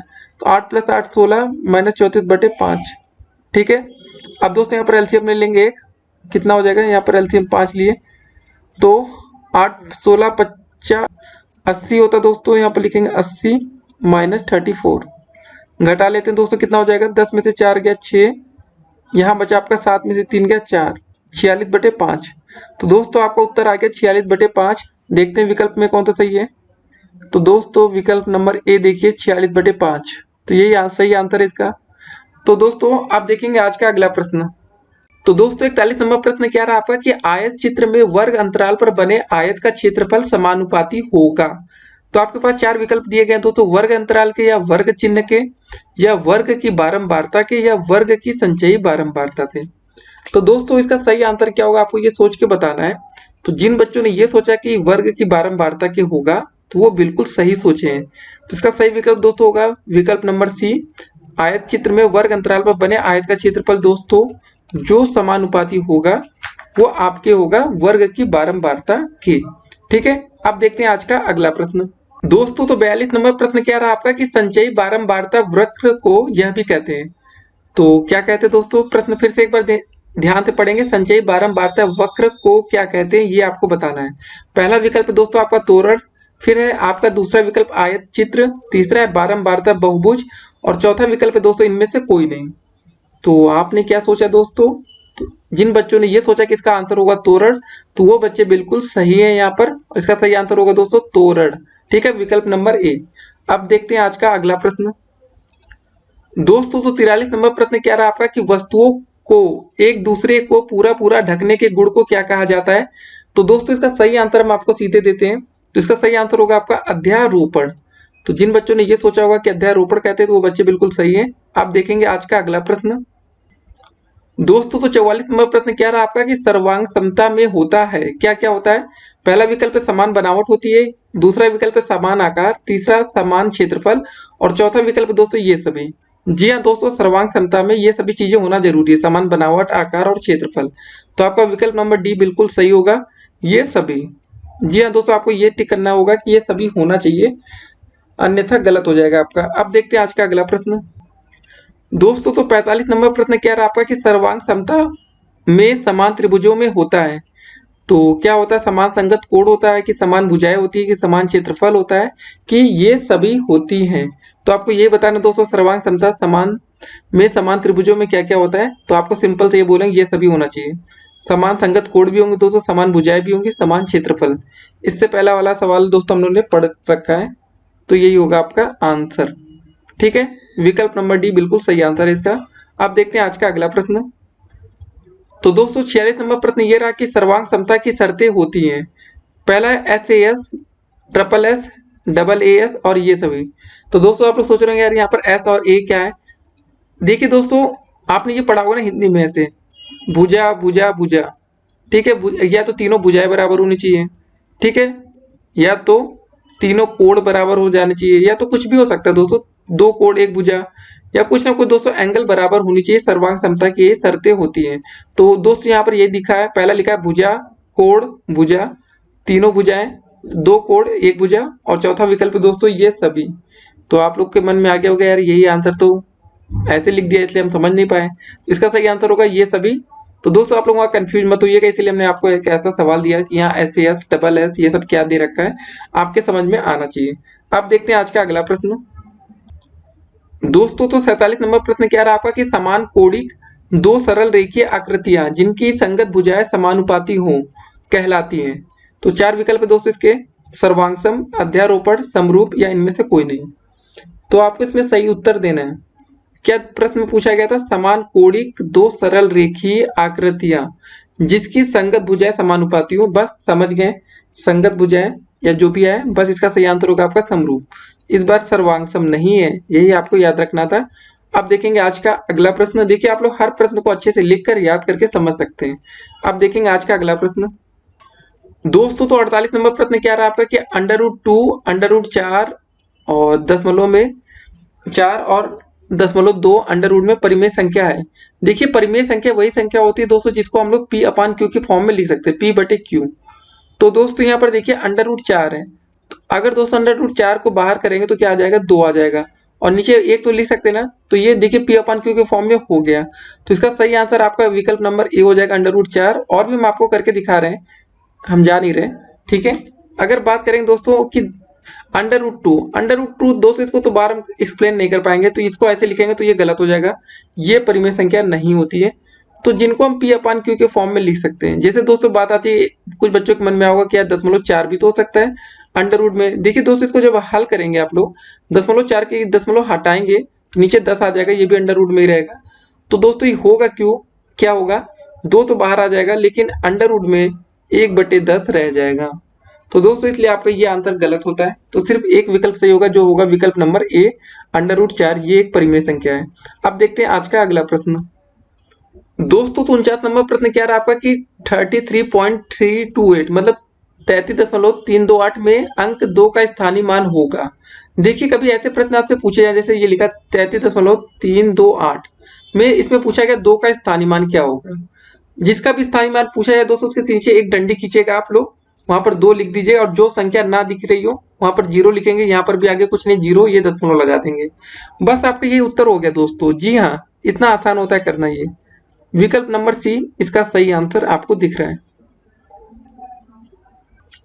अगर दोस्तों देखिए एक और आसान एग्जांपल लेते हैं, अगर लिखते दोस्तों 34, अगर इसमें पूछा जाए कि 4 का स्थानीय मान क्या होगा, तो बस आप लोग एक डंडी खींचेंगे 4, ये इसका उत्तर हो जाएगा।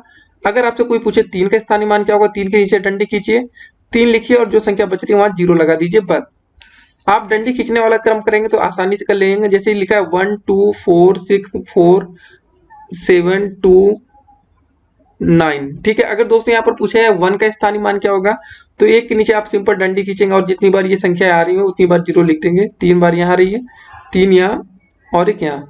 बस ये सिंपल सा आसान सा तरीका होता है दोस्तों। स्थानीय मान डंडी खींच के करेंगे तो आसानी से कर ले जाएंगे, नहीं तो आप लोग 10 से गुणा करेंगे, भाग करेंगे तो आप लोग परेशान होंगे। ये तरीका अपनाइए, अच्छे अंक ला पाएंगे और जल्दी से काम हो जाएगा आपका। अब देखते हैं आज का अगला प्रश्न और 50 नंबर प्रश्न पर चलते हैं। दोस्तों तो 50वां नंबर प्रश्न क्या रहा है, 50 नंबर कि 2 की पावर x + 1 = 16, तो x का मान होगा, आपको ये बताना है।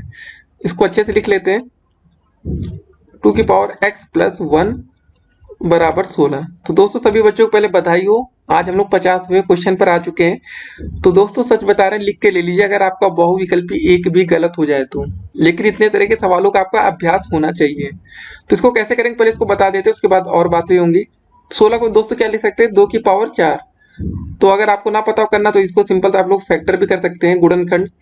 2 × 8 = 16, 2 × 4 = 8, 2 × 2 = 4 और 2 × 1 = 2, ठीक है। तो 2 कितनी बार आया दोस्तों, गिनिए, 2 3 4, तो टोटल 2 की पावर आई 4, ठीक है। तो वही हमने यहाँ पे लिख दिया सीधे सीधे 2 की पावर 4 या 2 की घात 4। तो दोस्तों इसको दोनों को कंपेयर कर लेंगे, पहला और ये वाला। क्या लिखा है यहाँ पर, 2 की पावर x + 1 = 2 की घात 4। दोस्तों देखिए दोनों में क्या, ये 2 2 बराबर है ना, इसको हटा देते हैं, कोई दिक्कत नहीं, इसका कोई काम का नहीं है। तो सिंपल तो ऐसा लिखेंगे x + 1 = आपका 4। तो यहाँ से दोस्तों x बराबर निकाल लेंगे 4 - 1, यह आपकी x की वैल्यू आ जाएगी 3, ठीक है। यही आपका उत्तर हो जाएगा इस प्रश्न में। तो देखते हैं कौन सा विकल्प सही है यहाँ पर। विकल्प नंबर बी बिल्कुल सही है, इसका आंसर होगा 3। ऐसे प्रश्न दोस्तों आपके पेपर में पूछे जाते हैं, तो आप लोग को ऐसे प्रश्नों की अभ्यास और तैयारी होनी चाहिए। देखिए हम एक और हमने दोस्तों आप लोग को पहले बताया था, अगर वीडियो में देखा हो, कि जो बच्चे हमसे जुड़ना चाहते हैं तो ज्यादा बच्चे तो हम नहीं जुड़ सकते, सिर्फ 10 ही बच्चे जुड़ सकते हैं। तो वो 10 स्टूडेंट्स की दोस्तों फीस भी काफी महंगी थी, हमने पहले दोस्तों आपको बताया है। अगर आप दे सकते हैं दोस्तों तो दे सकते हैं, नहीं तो कोई बात नहीं, आप लोग को फ्री में भी वीडियो मिलती रहेगी। लेकिन कुछ बच्चे चाहते होंगे कि वो हमसे जुड़े, और जो बच्चे पैसे वाले हैं, अमीर है, वो हमसे सीधे जुड़ सकते हैं। जुड़ने के लिए दोस्तों सभी बच्चे जुड़ सकते हैं, लेकिन हाँ उनके लिए कुछ स्पेशल क्लासेस हैं। तो उसकी फीस हमने आपको दोस्तों बताई थी 1000 रुपये पर मंथ पड़ेगी।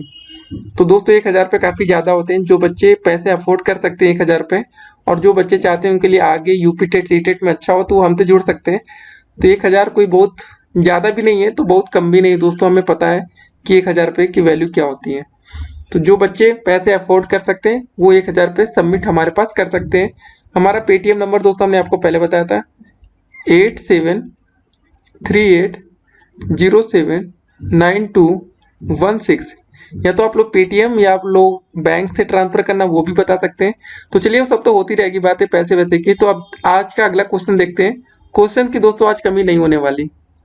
दोस्तों तो 51 नंबर प्रश्न क्या रहा आपका कि 10 + 10 × 10 / 10 का मान होगा। तो दोस्तों यहाँ पर सबसे पहले हमें बोर्ड माउस रूल को अप्लाई करना होगा। ये बोर्ड माउस क्या होता है आप लोग को पता होना चाहिए।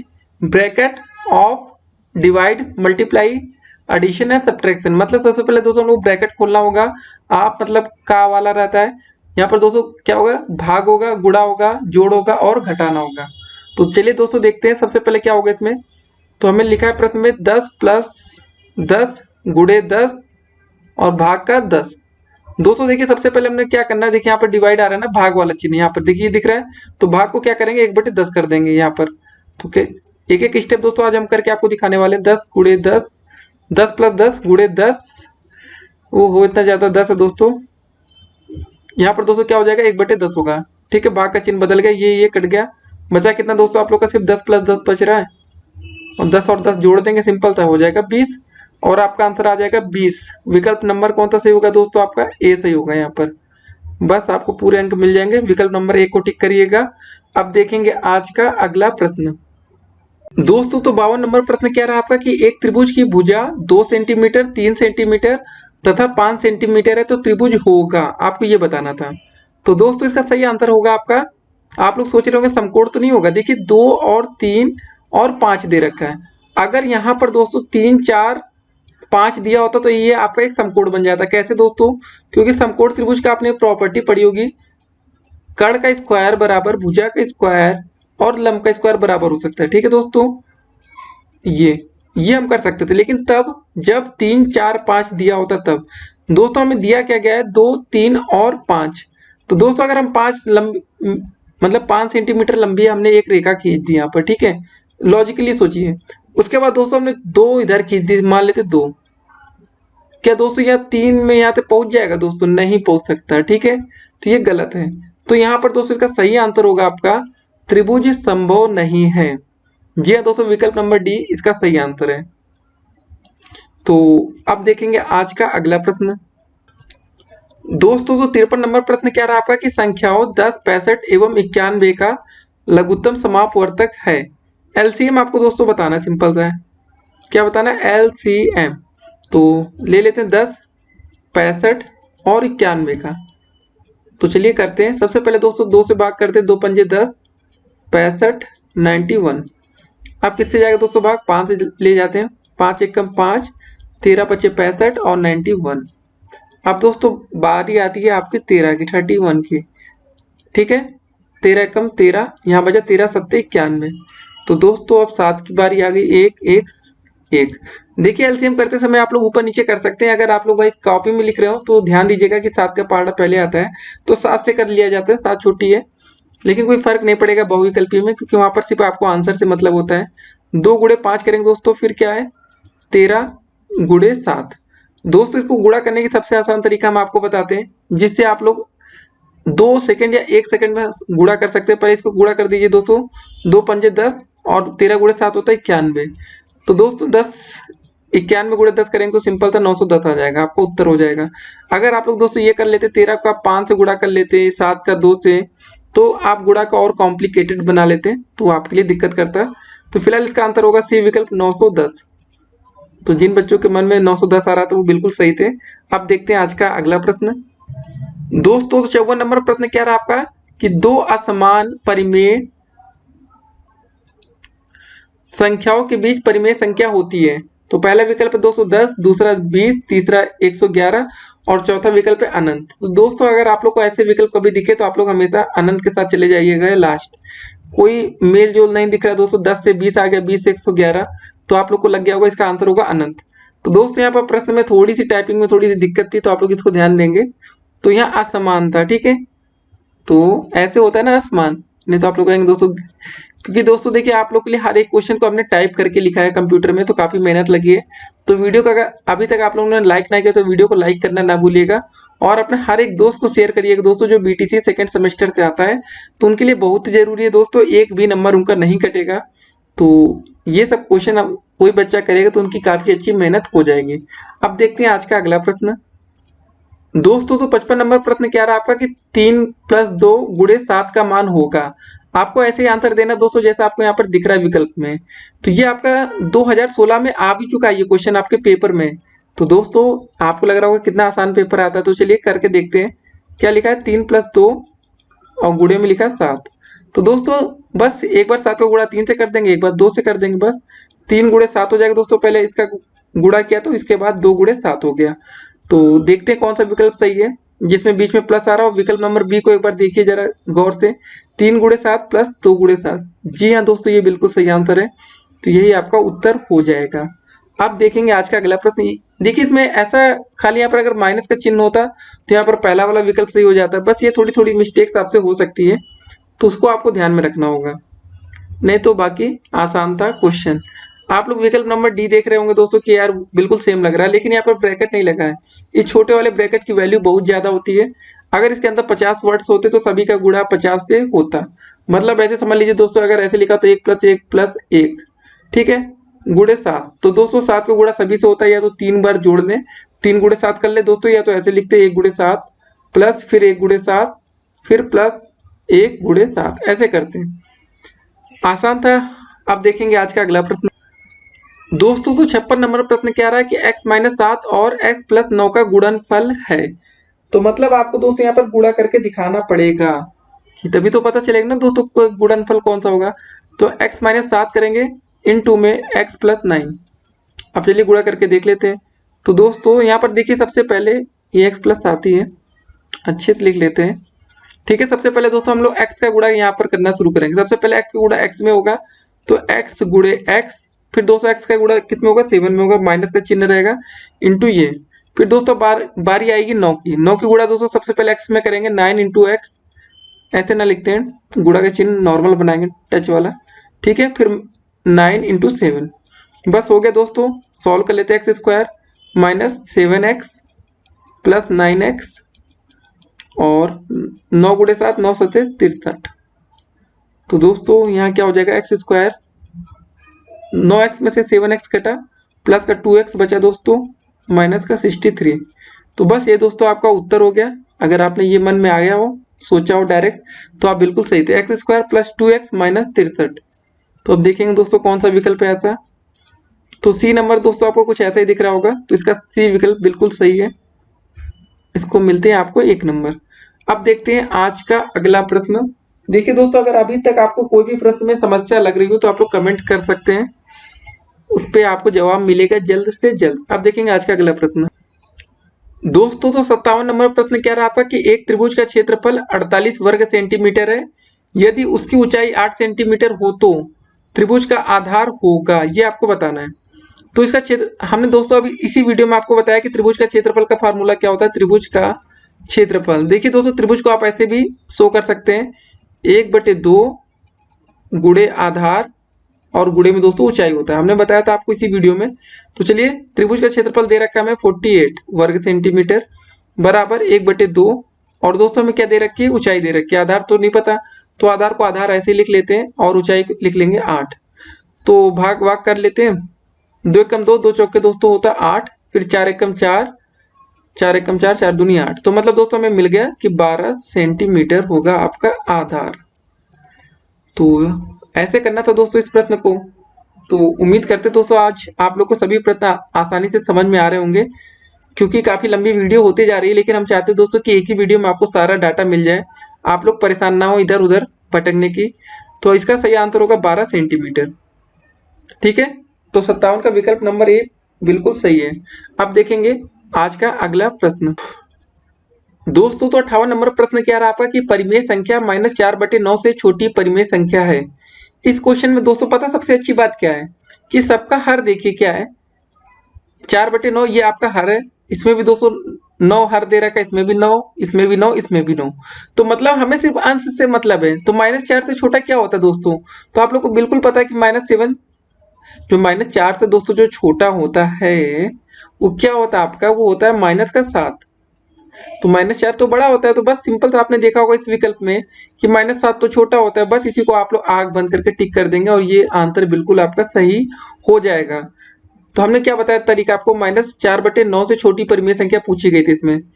तो आपको क्या करना था, सब में दोस्तों आपने देखा कि ये देखिए इसको ऊपर को बोलते हैं आप लोग अंश बोलते हैं या न्यूमरेटर इंग्लिश में, और नीचे जो होता है आपका इसको बोलते हैं हर, इसको अंग्रेजी में बोलते हैं डिनोमिनेटर। तो दोस्तों ऐसा ना बोला करिए कभी ऊपर और नीचे, तो अच्छा नहीं लगता। आप लोग सोच रहे होंगे कि अर्थ का अनर्थ ना हो जाए, तो अंश और हर या ये बोलिए या तो दोस्तों बोलिए डिनोमिनेटर न्यूमरेटर। न्यूमरेटर पहले बोलेंगे सही रहेगा, अंश होता है, डिनोमिनेटर हर होता है। तो चलिए ठीक है ना, इसमें समझ गए ना आप लोग। सबने देखा आपकी सभी बटे में 9 दे रखा है, यहाँ भी 9, यहाँ भी 9, यहाँ भी 9। तो आपको कुछ भी सॉल्व नहीं करना है, सिर्फ ये देखना है जो अंश में सबसे छोटी संख्या क्या है वही इसका उत्तर होगा। -7 था, तो इसका सही आंसर ये हो गया। अब देखेंगे आज का अगला प्रश्न, तो इसका विकल्प नंबर डी सही था ना। अब देखते हैं 59 नंबर क्वेश्चन। दोस्तों तो 59 नंबर प्रश्न क्या रहा आपका कि 16, 32 और 64 का लघुत्तम समापवर्तक है। इसमें भी आपको क्या बताना था, LCM। देखिए दोस्तों ये क्वेश्चन काफी आसान हो जाता है, 1 सेकंड में आप बता सकते हैं। क्योंकि देखिए 16, 32 और 64, 64 16 से भी कट रहा है, 32 दूनी भी 64 होता है, तो इसका सिंपल सा आंसर आपका दोस्तों हो जाएगा 64। 1 सेकंड का आंसर था दोस्तों बस। लेकिन हम आपको इसको सॉल्व करके भी दिखा देंगे, नहीं तो आप लोग परेशान होंगे कि कैसे आया। तो चलिए दिखाते हैं। 16, 32 और 64 ये था ना आपका, इसका एलसीएम लेते हैं हम लोग। पहले 2 से ले जाते हैं, 2 अट्ठे 16, 16 बार जाएगा और 32 बार जाएगा। फिर दोस्तों 2 से ले जाएंगे, 2 चौके 8, 2 अट्ठे 16, फिर 16 बार जाएगा। अब क्या होगा, 2 से फिर ले गए, 2 दूनी 4, 2 चौके 8, 2 अट्ठे 16। फिर दोस्तों 2 से एक बार और भाग करते हैं, 2 एक कम 2, 2 दूनी 4, 2 चौके 8। काफी बार 2 होते जा रहा है दोस्तों। यहाँ पे 2 एक कम 2, फिर 2 दूनी 4, यहाँ पे 2 हो गया। अब दोस्तों 2 से लास्ट बार जाएगा 1, 1 और 1। ठीक है, कितनी बार 2 आए दोस्तों इसको गिन लेते हैं। 1, 2, 3, 4, 5, 6, 2 की पावर 6 दोस्तों। तो क्या हो गया, गुणाई कर लेते हैं दोस्तों, 2 दूनी 4, दूनी 8, दूनी 16, दूनी 32, दूनी 64। तो ये हो गया आपका 64, यही आपका आ गया एलसीएम। तो दोस्तों हमने बोला एक लाइन में भी हो सकता है, या आप सॉल्व करके इतना लंबा समय बर्बाद भी कर सकते हैं। तो आपको देखना है, जो बच्चे टॉपर है तो वो 1 सेकंड में कर लेंगे, बाकी बच्चे समय लगाएंगे। कोई बात नहीं दोस्तों, उत्तर सही आना चाहिए। टॉपर की यहाँ कोई बात नहीं है, आंसर सही लाने की बात हो रही है। ठीक है ना, तो 64 कैसे है आप लोग समझ गए होंगे। और हमने कैसे बोला एक लाइन में हो सकता है। देखिए दोस्तों जो सबसे बड़ी संख्या, अगर ये देखिए जो छोटी वाली संख्या है क्या उससे कटती है या नहीं। तो हमने देखा कि 64 तो यार 16 से भी कटता है, 16 दूनी 32, 16 ती 48, 16 चौके 64 और 32 दूनी 64। तो भाई 64 सबसे बड़ी है, तो यही एलसीएम हो जाएगी।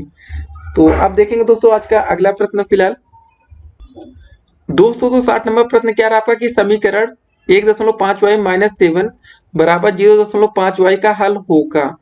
तो कैसे करेंगे, 1.5y माइनस 7 बराबर 0.5y, इसको सॉल्व कर लेते हैं। कुछ नहीं है, 1.5y यहाँ है दोस्तों, इसको इधर ले आते हैं तो ये माइनस में हो जाता है 0.5y बराबर दोस्तों ये 7 इधर आया तो प्लस में हो गया। घटा लेते हैं दोस्तों, आधा में से 1.5 में से आधा गया, बचा 1। ठीक है, 1.0 या दोस्तों सिर्फ यहाँ ये लिख सकते हैं 1y बराबर हो गया 7। तो दोस्तों y बराबर हो जाएगा 7/1, या इसको मत लिखिए ऐसे, सीधे बोलिए 7, और ये आपका हो जाएगा 7 आंसर। तो दोस्तों हमने देखा कि 60 नंबर क्वेश्चन में जो आंसर सही आ रहा है वो ब नंबर है, विकल्प। तो यहाँ पर इसको ऐसे सही से टिक मारिए। ठीक है, एकदम अच्छे से रंग दीजिए, और इसका आंसर हो गया 7। ठीक है, अगर आपको समीकरण के किसी भी प्रश्न में किसी भी प्रकार की परेशानी आए तो आप लोग कमेंट कर सकते हैं। ये भी क्वेश्चन दोस्तों आप लोग का पूछा जा चुका है 2016 में। तो ये सब प्रश्न इंपॉर्टेंट है दोस्तों, जो पेपर में आते हैं वो भी हम आपको दिखा रहे हैं। अब देखेंगे आज का अगला प्रश्न। दोस्तों तो 61 नंबर प्रश्न क्या रहा आपका कि y z minus X Z X minus Y plus X Y minus Z का हल होगा, ये आपको बताना। तो चलिए हम लोग सॉल्व कर लेते हैं इसको। पहले लिखा जेड माइनस एक्स, प्रश्न उतारते हैं, plus Z X minus Y plus का एक्स वाई माइनस जेड। तो गुणा कर लेते हैं दोस्तों। सबसे पहले क्या हो जाएगा यहाँ पर वाई जेड माइनस ये वाई का अंदर गुणा होगा वाई एक्स। ठीक है, प्लस का जेड एक्स हो जाएगा यहाँ पर गुणा करने पर, माइनस जेड वाई प्लस का दोस्तों यहाँ पर हो गया एक्स वाई और हो गया माइनस एक्स और जेड। तो दोस्तों हमने एक चीज देखी यहाँ पर, ये जो एक्स जेड दिख रहा है और कहाँ देखा था ये दोस्तों, देखिए जेड एक्स एक ही चीज है ना, दोनों को हम कट्टम करते हैं, एक कट गया। और दोस्तों अब बात आती है वाई जेड, और दोस्तों यहाँ पर देखिए हमने लिख रखा है जेड वाई उल्टा, तो दोस्तों ये भी कट गया हमारा। अब दोस्तों बात आती है वाई एक्स और एक्स वाई, ये भी कट गया। बचा क्या दोस्तों, यहाँ पर बचा 0। तो आपका विकल्प नंबर डी है 0, यही बना आपका हीरो, और ये हो गया आपका आंसर। ठीक है ना दोस्तों, अब देखेंगे आज का अगला प्रश्न। दोस्तों तो 62 नंबर प्रश्न क्या रहा आपका कि एक त्रिभुज का क्षेत्रफल अगर 45 वर्ग सेंटीमीटर और आधार 15 सेंटीमीटर है तो त्रिभुज की संगत ऊंचाई होगी। तो दोस्तों अभी हमने ऐसा ही क्वेश्चन देखा था। तो दोस्तों हमने बताया था आपको त्रिभुज का क्षेत्रफल का फार्मूला क्या होता है। लिखेंगे त्रिभुज का क्षेत्रफल, ठीक है, बराबर 1/2 आधार गुणे ऊंचाई, आधार गुणे ऊंचाई। तो दोस्तों हमने देखा त्रिभुज का क्षेत्रफल यहाँ दे रखा है 45 इस बार 45 बराबर 1/2 आधार दोस्तों दे रखा है 15 और ऊंचाई दोस्तों इस बार नहीं दी गई है। तो पिछली बार हमने आधार निकाला था, इस बार ऊंचाई निकाल लेते हैं। बस दोस्तों सीधे कट्टम कोट्टम करेंगे, 15 कम 15, 15 तिहाई 45, 3 गुणे 2 दोस्तों, त्रिज्या गुणा होगा 3 गुणे 2 हो जाएगा बराबर ऊंचाई। ठीक है, ऐसे लिख लेते हैं पूरा इस बार। तो 3 दूनी दोस्तों होता है 6, तो यही 6 सेंटीमीटर इसकी ऊंचाई आ जाएगी और कुछ नहीं है। तो कितना आसान था दोस्तों क्वेश्चन, लग रहे हैं आप लोग को देखने में लग रहा होगा यार कितना आसान है, लेकिन जब आप लोग करेंगे तो परेशानी में आएंगे। इतना आसान दोस्तों नहीं जो देखने में होता है, क्योंकि जो बच्चे काफी कमजोर है मैथ में उनके लिए काफी दिक्कत होती है। तो दोस्तों इसका आंसर हो जाएगा विकल्प नंबर सी, यही इसका सही आंसर है। ठीक है, अब देखेंगे आज का अगला प्रश्न। तो दोस्तों 63 नंबर प्रश्न क्या रहा आपका कि पूर्ण संख्या में योग का दशमक अवयव होता है, आपको ये बताना है। तो दोस्तों इसका आंसर सिंपल सा आपका हो जाएगा विकल्प नंबर ए 0। ठीक है, तो क्या इसमें क्वेश्चन था पूर्ण संख्या में योग का दशमक अवयव 0 होता है, ठीक है ना, 0 होता है। क्या होता है? 0। अब देखेंगे आज का अगला प्रश्न। दोस्तों 64 नंबर प्रश्न क्या रहा आपका कि 56, 70 और 84 का लघुत्तम समापवर्तक है। देखिए दोस्तों एलसीएम के काफी क्वेश्चंस आपके पेपर में आते हैं, तो मतलब एलसीएम का ये क्वेश्चन आप लोग तैयार रखिए, आना ही आना है। तो चलिए निकाल लेते हैं एलसीएम 56, 70 और 84। देखिए यहाँ पर वो शॉर्टकट नहीं लगेगा, क्योंकि यहाँ पर दोस्तों देखिए 56, 84 से एक दूसरे से कट नहीं रहे। सबसे पहले दोस्तों 2 से भाग करेंगे, 28 दूनी 56 होता है, 35 दूनी 70 होता है और 42 दूनी 84 होता है। ठीक है, 42। अब 2 से भाग करेंगे, 14 दूनी 28, 35 और दोस्तों 21 दूनी 42। तो अब बारी आती है 2 से, फिर से 2 सत्ते 14, 35 और 21। अब दोस्तों किससे भाग करेंगे, आप लोग भी करते रहिए, मन में सोचते रहिए। 3 से करते हैं 7, 35, 3 सत्ते 21। अब दोस्तों बारी आती है 7 की, 7 एकम 7, 7 पच्चे 35, 7 एकम 7। तो दोस्तों हम पहले 5 से कर सकते थे, चलिए ठीक है, 5 एकम 5, 5 5। ठीक है, ये हो गया। तो हमारा एलसीएम तो निकला है। अब क्या करना है दोस्तों, अगला स्टेप, अब दोस्तों गुणा भाग करना है ना। कितनी बार 2 आ रहा है? 1 2 3। ठीक है, 3 बार 2 आ रहा है, तो लिख लेते हैं यहाँ पर साइड में 2 गुणे 2 गुणे 2। उसके बाद दोस्तों क्या आ रहा है? 3 7 5, 3 गुणे 7 गुणे 5। ठीक है, जो था हमारा सीरियल से लिख लिया, सबको गुणा कर लेते हैं दोस्तों। लेकिन एक चीज ध्यान रखेंगे दोस्तों, क्या रखेंगे बताते हैं आपको। 5 गुणे 2 पहले कर लेते हैं, 5 दूनी 10, क्योंकि दोस्तों इससे थोड़ा गुणा में थोड़ा सा शॉर्टकट आपको मिलेगा। अब 2 दूनी 4 होता है, 4 तिहाई 12 गुणे 7, 12 सत्ते कितना होता है दोस्तों? 12 सत्ते होता है आपका 84 गुणे 10। तो बस 84 में 10 से गुणा करने का मतलब क्या है, खाली एक जीरो बढ़ा देना, 84 और 0, तो ये आपको हो गया 840। तो देखते हैं दोस्तों विकल्प में कौन सा दे रखा है, सी विकल्प 840 दे रखा है। बस यही आपका उत्तर हो जाएगा। तो आई थिंक आज की वीडियो काफी बड़ी होती चल रही है, लेकिन सही है, आप लोग के अधिक से अधिक प्रश्न मिले वो ज्यादा जरूरी है यहाँ पर। अब देखेंगे आज का अगला प्रश्न।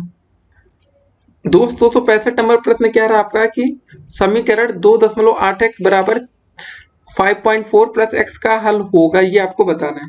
तो कैसे करेंगे चलिए देखते हैं। समीकरण आपका क्या दे रखा है यहाँ पर 2.8x, ठीक है, और बराबर आपका दे रखा है 5.4 प्लस का x। इसको सॉल्व कर लेते हैं, x को इधर ले आते हैं दोस्तों, क्या हो जाएगा 2.8x माइनस का x बराबर 5.4। ठीक है दोस्तों, घटा लेते तो यहाँ पर आ जाएगा, कितना आएगा, यहाँ पर दोस्तों 1 लिखा है, 2 में से 1 गया, कितना बचा दोस्तों 1.8x बराबर 5.4। अब दोस्तों भाग कर लेंगे, x बराबर 5.4 बटे 1.8, 1.8। दोस्तों देखिए अगर दशमलव बिल्कुल सेम जगह पर है, पोजीशन सेम है, तो इसको काट देते हैं, हटा देते हैं। 18 कम 18, 18 तिहाई 54, तो x की वैल्यू आ गई आपकी 3। तो बस यही आपका वैल्यू नहीं, ये उत्तर आ गया आपका।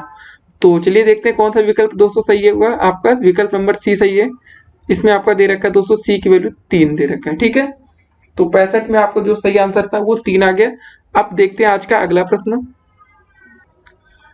दोस्तों तो 66 नंबर प्रश्न क्या रहा आपका कि यदि किसी समबाहु त्रिभुज का क्षेत्रफल 400 अंडर रूट 3 वर्ग सेंटीमीटर है तो उस त्रिभुज का परिमाप होगा। देखिए परिमाप निकालने के लिए हमें फार्मूला इसका पता होता है, लेकिन एक ही आपको प्रॉब्लम है यहाँ पर। परिमाप होता है 3 इंटू ए, या इसको बोलते हैं 3 गुणे भुजा। लेकिन दोस्तों आपको भुजा तो नहीं पता है ना यहाँ पर। तो भुजा पता करने के लिए सबसे पहले आपको यहाँ पर इसकी भुजा निकालनी होगी। तो समबाहु त्रिभुज का क्षेत्रफल जो होता है अंडर रूट 3/4 इंटू भुजा स्क्वायर होता है। ठीक है दोस्तों, क्षेत्रफल हमें दे रखा है, यहाँ पर क्या दे रखा है 400 अंडर रूट 3। अंडर रूट 3 से अंडर रूट 3 गया कट, 400 गुणे 4 हो जाएगा, 400 गुणे 4 मतलब 1600 हो गया दोस्तों। यहाँ पर हो गया भुजा स्क्वायर। ये फार्मूला होता है दोस्तों, इसको आप लोग याद रखिएगा। क्या होता है फार्मूला इसका, हम फिर से आपको बता देते हैं। समबाहु त्रिभुज का क्षेत्रफल सिंपल तो ऐसा लिखेंगे, क्षेत्रफल बराबर 3/4 अंडर रूट का इंटू भुजा स्क्वायर। तो दोस्तों हमने क्या लिखा था, देखिए क्षेत्रफल की जगह हमने सीधे यहाँ पर ये पुट की वैल्यू 400 अंडर रूट 3, और आगे तो आपके सामने कर रहे हैं। 400 गुणे 4 का मतलब हो गया दोस्तों आपका 1600, बराबर आपको दोस्तों हो गया भुजा स्क्वायर। तो अंडर रूट 1600 का मतलब क्या हो जाएगा, आप लोग दोस्तों पता ही होगा। 16 का वैल्यू कितना होता है दोस्तों, 4 होता है ना, तो बस वैसे ही आपका निकल आएगा। तो यहाँ पर दोस्तों हमने भुजा निकाल ली, भुजा बराबर आ जाएगा 1600 का मतलब कितना हो गया था 4 और 10 40 सेंटीमीटर। ठीक है दोस्तों, अगर आपने 40 सेंटीमीटर इसकी भुजा निकाल ली तो हमें क्या चाहिए, इसका परिमाप चाहिए। तो मतलब हमने परिमाप का फार्मूला आपको सामने ऊपर रखा है, ये देखिए लिखा था 3 गुणे भुजा। तो हमारी भुजा आ गई, तो यहाँ पर ऐसे लिखेंगे परिमाप। क्या लिखेंगे दोस्तों यहाँ पर हम लोग, परिमाप बराबर 3 गुणे भुजा। ठीक है, तो होगा दोस्तों 3 गुणे 40, तो 40 गुणे 3 होता है 120 सेंटीमीटर। यही आपको उत्तर हो गया दोस्तों। तो हमने इसका परिमाप निकाल लिया है, और विकल्प नंबर बी इसका बिल्कुल सही आंसर है। तो इसको आप लोग क्या करेंगे, टिक मारेंगे। आप देखेंगे आज का अगला प्रश्न। दोस्तों तो 67 नंबर क्वेश्चन क्या रहा आपका कि x² minus 2xy plus 9y² और x² plus 2xy minus 8y² का योगफल होगा। आपको ये बताना है। तो दोस्तों कैसे करेंगे, चलिए देखते हैं। देखिए ये एक लाइन का क्वेश्चन है। देखिए यहाँ पर -2xy है, यहाँ +2xy, ये दोनों कट जाएंगे, और ये 9y² था, यहाँ पे 8y था। मतलब दोस्तों आपका विकल्प नंबर जो सही होगा वो बी होगा, लेकिन सॉल्व करके इसको देखेंगे।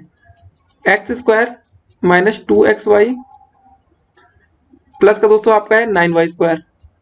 ठीक है, और दोस्तों दूसरा को क्या जोड़ना है, x² प्लस का 2xy माइनस का 8y² जोड़ लेते हैं। यहाँ पर प्लस का चिन्ह लगाएंगे। यहाँ पर देखिए दोस्तों 9y² था यहाँ से, और नीचे माइनस 8y², घटेगा तो बचेगा कितना दोस्तों y², लेकिन ये बचेगा प्लस का। देखिए दोस्तों यहाँ पर -2xy है, यहाँ पर +2xy, ये कट जाएगा। x² को जोड़ लेंगे, बचेगा कितना दोस्तों 2x²। तो दोस्तों हमारा सही आंसर आ गया 2x² प्लस y²। तो ये विकल्प नंबर दोस्तों सही होगा आपका बी नंबर। तो इसका सही आंसर होगा आपका विकल्प नंबर बी। अब देखेंगे आज का अगला प्रश्न। दोस्तों तो 68 नंबर क्वेश्चन क्या रहा आपका कि परिमेय संख्या -24/45 के समतुल्य संख्या है। समतुल्य का मतलब दोस्तों आप ऐसे समझ सकते हैं, अगर किसी को लिखे हम 10/2 और दोस्तों वही संख्या लिखा जाए 5/1, मतलब क्या होगा दोस्तों 2 पंजे 10, मतलब काटने पर दोस्तों देखिए 5 ये भी आ रहा, 5 ये भी आ रहा, मतलब 10/2 बराबर 5/1, दोनों संख्या बराबर है। ऐसे ही दोस्तों यहाँ पर देखिए -24/45, ठीक है, क्या लिखा है -24/45। इसको भाग करके देखते हैं किससे जाएगा, 3 से जाएगा, 3 और 24 होता है, 3 एकम 3, 3 पचे 15, -8/15। ठीक है, तो इसमें विकल्प में दे रखा है क्या दोस्तों, जी हाँ दोस्तों, विकल्प नंबर बी देखिए -8/15 दे रखा है, यही इसके समतुल्य संख्या होगी। माइनस चिन्ह था तो दोस्तों माइनस चिन्ह को भी छोड़ेंगे नहीं। तो बस यही सब चीजें छोटी छोटी आप लोग को याद रखनी चाहिए, पेपर में ऐसे क्वेश्चन आएंगे। अब देखेंगे आज का अगला प्रश्न। दोस्तों तो 69 नंबर प्रश्न क्या रहा आपका कि समीकरण x/4 + 10 बराबर -4 में x का मान होगा। तो ऐसा समीकरण दोस्तों दे रखा है x/4 प्लस का 10 बराबर -4। ठीक है, सिंपल सा तरीका दोस्तों, कैसे करेंगे इसको, x/4 है, 10 को उधर लेके जाइए, -4 -10 हो गया, तो जोड़ लेते दोस्तों कितना हो जाएगा -14 x/4। तो दोस्तों x का गुणा कर लेंगे इधर से 4 का, तो 4 गुणे -14 तो x बराबर हो जाएगा दोस्तों 14 गुणे 4, 14 चौके 56 होता है, तो -56। तो ये बस आपका उत्तर हो जाएगा x बराबर -56। तो देखते हैं दोस्तों कौन से विकल्प में दे रखा है, विकल्प नंबर ए सही है इस बार। तो काफी देर से देख रहे थे ए नहीं आ रहा था, तो ये विकल्प आपका सही आंसर होगा। अब देखेंगे दोस्तों आज का अगला प्रश्न। दोस्तों तो 70 नंबर प्रश्न क्या दे रखा है आपका कि एक वर्ग जिसकी भुजा 1.6 मीटर है तो वर्ग का क्षेत्रफल होगा। आपको दोस्तों वर्ग का क्षेत्रफल बताना है, तो कैसे निकालेंगे इसको देखते हैं। दोस्तों वर्ग का क्षेत्रफल का फार्मूला होता है आपका भुजा स्क्वायर। तो वर्ग का क्षेत्रफल जो होता है दोस्तों क्या होता है, फार्मूला भुजा स्क्वायर। दोस्तों देखिए यहाँ पर दशमलव सब ऊपर नीचे दे रखा है कि आपकी एक छोटी सी गलती और आपके नंबर हो जाए 0। तो कैसे करेंगे देखते हैं। 1.6 का स्क्वायर करना है। इसको दोस्तों कैसे आप लोग गुणा करते हैं बताइएगा आप लोग भी कमेंट करके। हम तो सिंपली ऐसे गुणा करेंगे, पहले 6 छंग 36, 6 कम 6। देखिए दोस्तों डायरेक्ट भी हम गुणा कर सकते हैं, लेकिन हम आपको दिखाना चाहते हैं, ठीक है। अब क्या होगा, 1 छक्का 6, ठीक है। तो आगे दोस्तों 6 9 6 15 और 1 1 2, 256 आ गया। दोस्तों देखिए जब दशमलव लगाना है तो आप लोग को गिनना होता है, एक अंक यहाँ और एक अंक छोड़ के यहाँ पर है। तो दोस्तों जो टोटल आपको डिस्टेंस देनी है 2 अंक छोड़ के दशमलव लगाना है बस। 2.56 आपका क्या था, ये भुजा थी मीटर में, तो आपका आ जाएगा मीटर का स्क्वायर। तो 2.56 विकल्प नंबर बी आपका यहाँ पर सही हो रहा है। देखिए आप लोग गलती क्या करते हैं, अगर आप लोग काउंटिंग में कोई गलती करेंगे तो आपकी ये मिस्टेक मानी जाएगी। लेकिन दोस्तों अगर ऐसी छोटी छोटी आपने गलतियां की तो आपके लिए काफी भारी पड़ेगी। रीजन दोस्तों ये रहता है ना, क्योंकि आपके जो पेपर में एक एक नंबर काफी जरूरी होते हैं कभी कभी। तो आप लोग दोस्तों ये गलती कभी मत करिएगा, इसीलिए हमने पूरा गुणा प्रॉपर करके इसलिए दिखाया कि आपको कोई मिस्टेक ना होने। तो हम सीधे बोलते दोस्तों 216 का जो स्क्वायर होता है 256 होता है, और 2 अंक छोड़कर लगेगा दशमलव। तो चलिए आप देखेंगे आज का अगला प्रश्न। दोस्तों तो 71 नंबर प्रश्न क्या रहा आपका कि सबसे छोटी सम अभाज्य संख्या है। तो 4 विकल्प दोस्तों दे रखे हैं, 1 होगा, 2 होगा, 0 होगा या 4 होगा। देखिए दोस्तों ऐसे क्वेश्चन हमने आज इसी वीडियो में पहले हमने बताया आपको अभाज्य संख्या की परिभाषा क्या होती है। वह संख्या जो केवल और केवल खुद से कटे और 1 से कटे, वो होती है अभाज्य संख्या। दोस्तों देखिए 4 तो यहाँ भाज्य संख्या होगी, क्योंकि 4 से कट रही है, 2 से कट रही है और 1 से कट रही है, ठीक है। 0 को हम सम संख्या बोल सकते हैं दोस्तों, लेकिन अभाज्य संख्या नहीं बोल पाएंगे, क्योंकि ये सिर्फ खुद से कटेगी। और कैसे काटेंगे दोस्तों, ये तो सबसे कट जाएगी। अगर आप कोई भी संख्या लाएंगे 1 2 3 4 10,000, तो ये तो नहीं हुई। अब बात आती है दोस्तों एक हमने आज ही पढ़ा था ना, तो ये भाज्य संख्या है ना ही अभाज्य संख्या है। अब बात आती है 2 की, तो जी हाँ दोस्तों ये सबसे छोटी सम अभाज्य संख्या है। सबसे छोटी अभाज्य संख्या भी है और सम अभाज्य संख्या भी है। जी हाँ दोस्तों सम। तो सम संख्या कौन सी होती है, जो 2 से कटती है, 2 4 6 8 करके जो बढ़ती है वो सम संख्या होती है। और जो संख्या सम नहीं होती सारी विषम संख्या होती है। अब देखेंगे आज का अंतिम प्रश्न 72 नंबर। दोस्तों तो 72 नंबर प्रश्न क्या रहा आपका कि किसी त्रिभुज का क्षेत्रफल अगर 60 वर्ग सेंटीमीटर तथा आधार 15 सेंटीमीटर है तो इस त्रिभुज की ऊंचाई होगी। तो दोस्तों हमने ऐसे आज काफी क्वेश्चंस किए, तो चलिए इसको भी कर लेते हैं आज। अगर हमें दे रखा है त्रिभुज का क्षेत्रफल का फार्मूला होता है दोस्तों आप लोग का 1/2 आधार गुणे ऊंचाई, ठीक है। आधार गुणे ऊंचाई ये होता है ना। हमें त्रिभुज का क्षेत्रफल दे रखा है 60 वर्ग मीटर सेंटीमीटर जो भी दोस्तों, और बराबर 1/2 हमें दे रखा है दोस्तों इसका आधार 15 सेंटीमीटर है। ऊंचाई दोस्तों हमें पता नहीं है, ये इसको x मान सकते हैं, ऊंचाई ऐसे ही लिख सकते हैं। तो दोस्तों यहाँ भाग करके देखते हैं, 15 कम 15, 15 चौके 60, दोस्तों 2 गुणे 4 करेंगे तो 1 गुणा हो जाएगा, तो 4 दूनी होता है 8। तो 8 पूरा यूनिट दोस्तों जरूर लिखिएगा, 8 होगा, ये होगा आपका सेंटीमीटर। तो आपकी दोस्तों ऊंचाई आ गई 8 सेंटीमीटर। तो चलिए दोस्तों आज का हमने अंतिम प्रश्न भी देख लिया। और दोस्तों हमारी आवाज भी काफी बैठी बैठी अब लग रही होगी। शुरुआत में कुछ अलग जोश था, क्योंकि 72 क्वेश्चन लगातार बताना काफी बड़ी बात होती है दोस्तों, और हमने 72 क्वेश्चन लगातार सॉल्व किए हैं। तो दोस्तों ये रहे आज के बहुविकल्पीय प्रश्न जो आपके पेपर में पूछे जा सकते हैं। और हमें नहीं लगता दोस्तों कि इसके अलावा कोई भी प्रश्न आपके पेपर में आएगा। मतलब क्या होगा, 2 की जगह दोस्तों 3 लिख दिया जाएगा या 3 की जगह 4 लिखा जाएगा, खाली अंक बदले जाएंगे दोस्तों। जैसे यहाँ पर लिखा है त्रिभुज का क्षेत्रफल, वहां हो सकता है लिख के आए 72 वर्ग सेंटीमीटर है, या कुछ और लिख जाए। तो बस यही होना है दोस्तों, इससे अलग पैटर्न पर क्वेश्चन नहीं आएंगे। तो आप लोग अच्छे से तैयारी करिएगा, जो बीटीसी सेकंड सेमेस्टर के बच्चे हैं, मेहनत अच्छी करिएगा। और उम्मीद रखते हैं दोस्तों बहुविकल्पी के 5 नंबर और अति लघु उत्तरीय के भी क्वेश्चन इसी से फंसेंगे। लेकिन दोस्तों इंतजार करिए, आने वाले दिनों में हो सकता है दोस्तों कल के कल एक वीडियो आपके लिए अपलोड कर दी जाए, जिसमें आपके लिए सभी अति लघु उत्तरीय प्रश्नों का एक कलेक्शन होगा। अति लघु उत्तरीय, ठीक है दोस्तों। अति लघु उत्तरीय के बाद क्या होगा, हमारा टारगेट होगा 2 नंबर वाले प्रश्न आपके लघु उत्तरीय। तो बने रहिए दोस्तों आप लोग हमारे साथ। अगर चैनल पर नए हो तो चैनल को सब्सक्राइब करना ना भूलिएगा, ठीक है, जिससे कि वीडियो की नोटिफिकेशन और ये सब मिलती रहे। और एक बात दोस्तों, हमने जो आपको पहले बताई थी, अगर आप लोग हमारे टॉप 10 लिस्ट में शामिल होना चाहते हैं, सिर्फ 10 बच्चे हमसे जुड़ सकते हैं, ओनली 10 स्टूडेंट्स, और जिसकी फीस दोस्तों हमारे पास है फिलहाल अभी की डेट में 1000 रुपये पर स्टूडेंट है दोस्तों। तो दोस्तों सेकेंड सेमेस्टर से सिर्फ 10 ही बच्चे हमसे जुड़ सकते हैं। अगर आप पहले बच्चे बनना चाहते हो तो तुरंत मैसेज करिएगा, हमारा व्हाट्सएप नंबर आपको शो हो रहा होगा। तो फीस तो महंगी है लेकिन इसका रिजल्ट भी अच्छा होगा दोस्तों। लेकिन अगर आपको वीडियो पसंद आई हो, समझ में आया हो, तभी आप लोग पैसे हमें पे करिएगा, अन्यथा कोई जरूरत नहीं दोस्तों, क्योंकि हमें पता है कि पैसे की वैल्यू क्या होती है। फिर मिलेंगे अगली वीडियो में, तब तक के लिए बाय बाय। ख्याल रखें अपना और ऑल द बेस्ट सभी बच्चों को।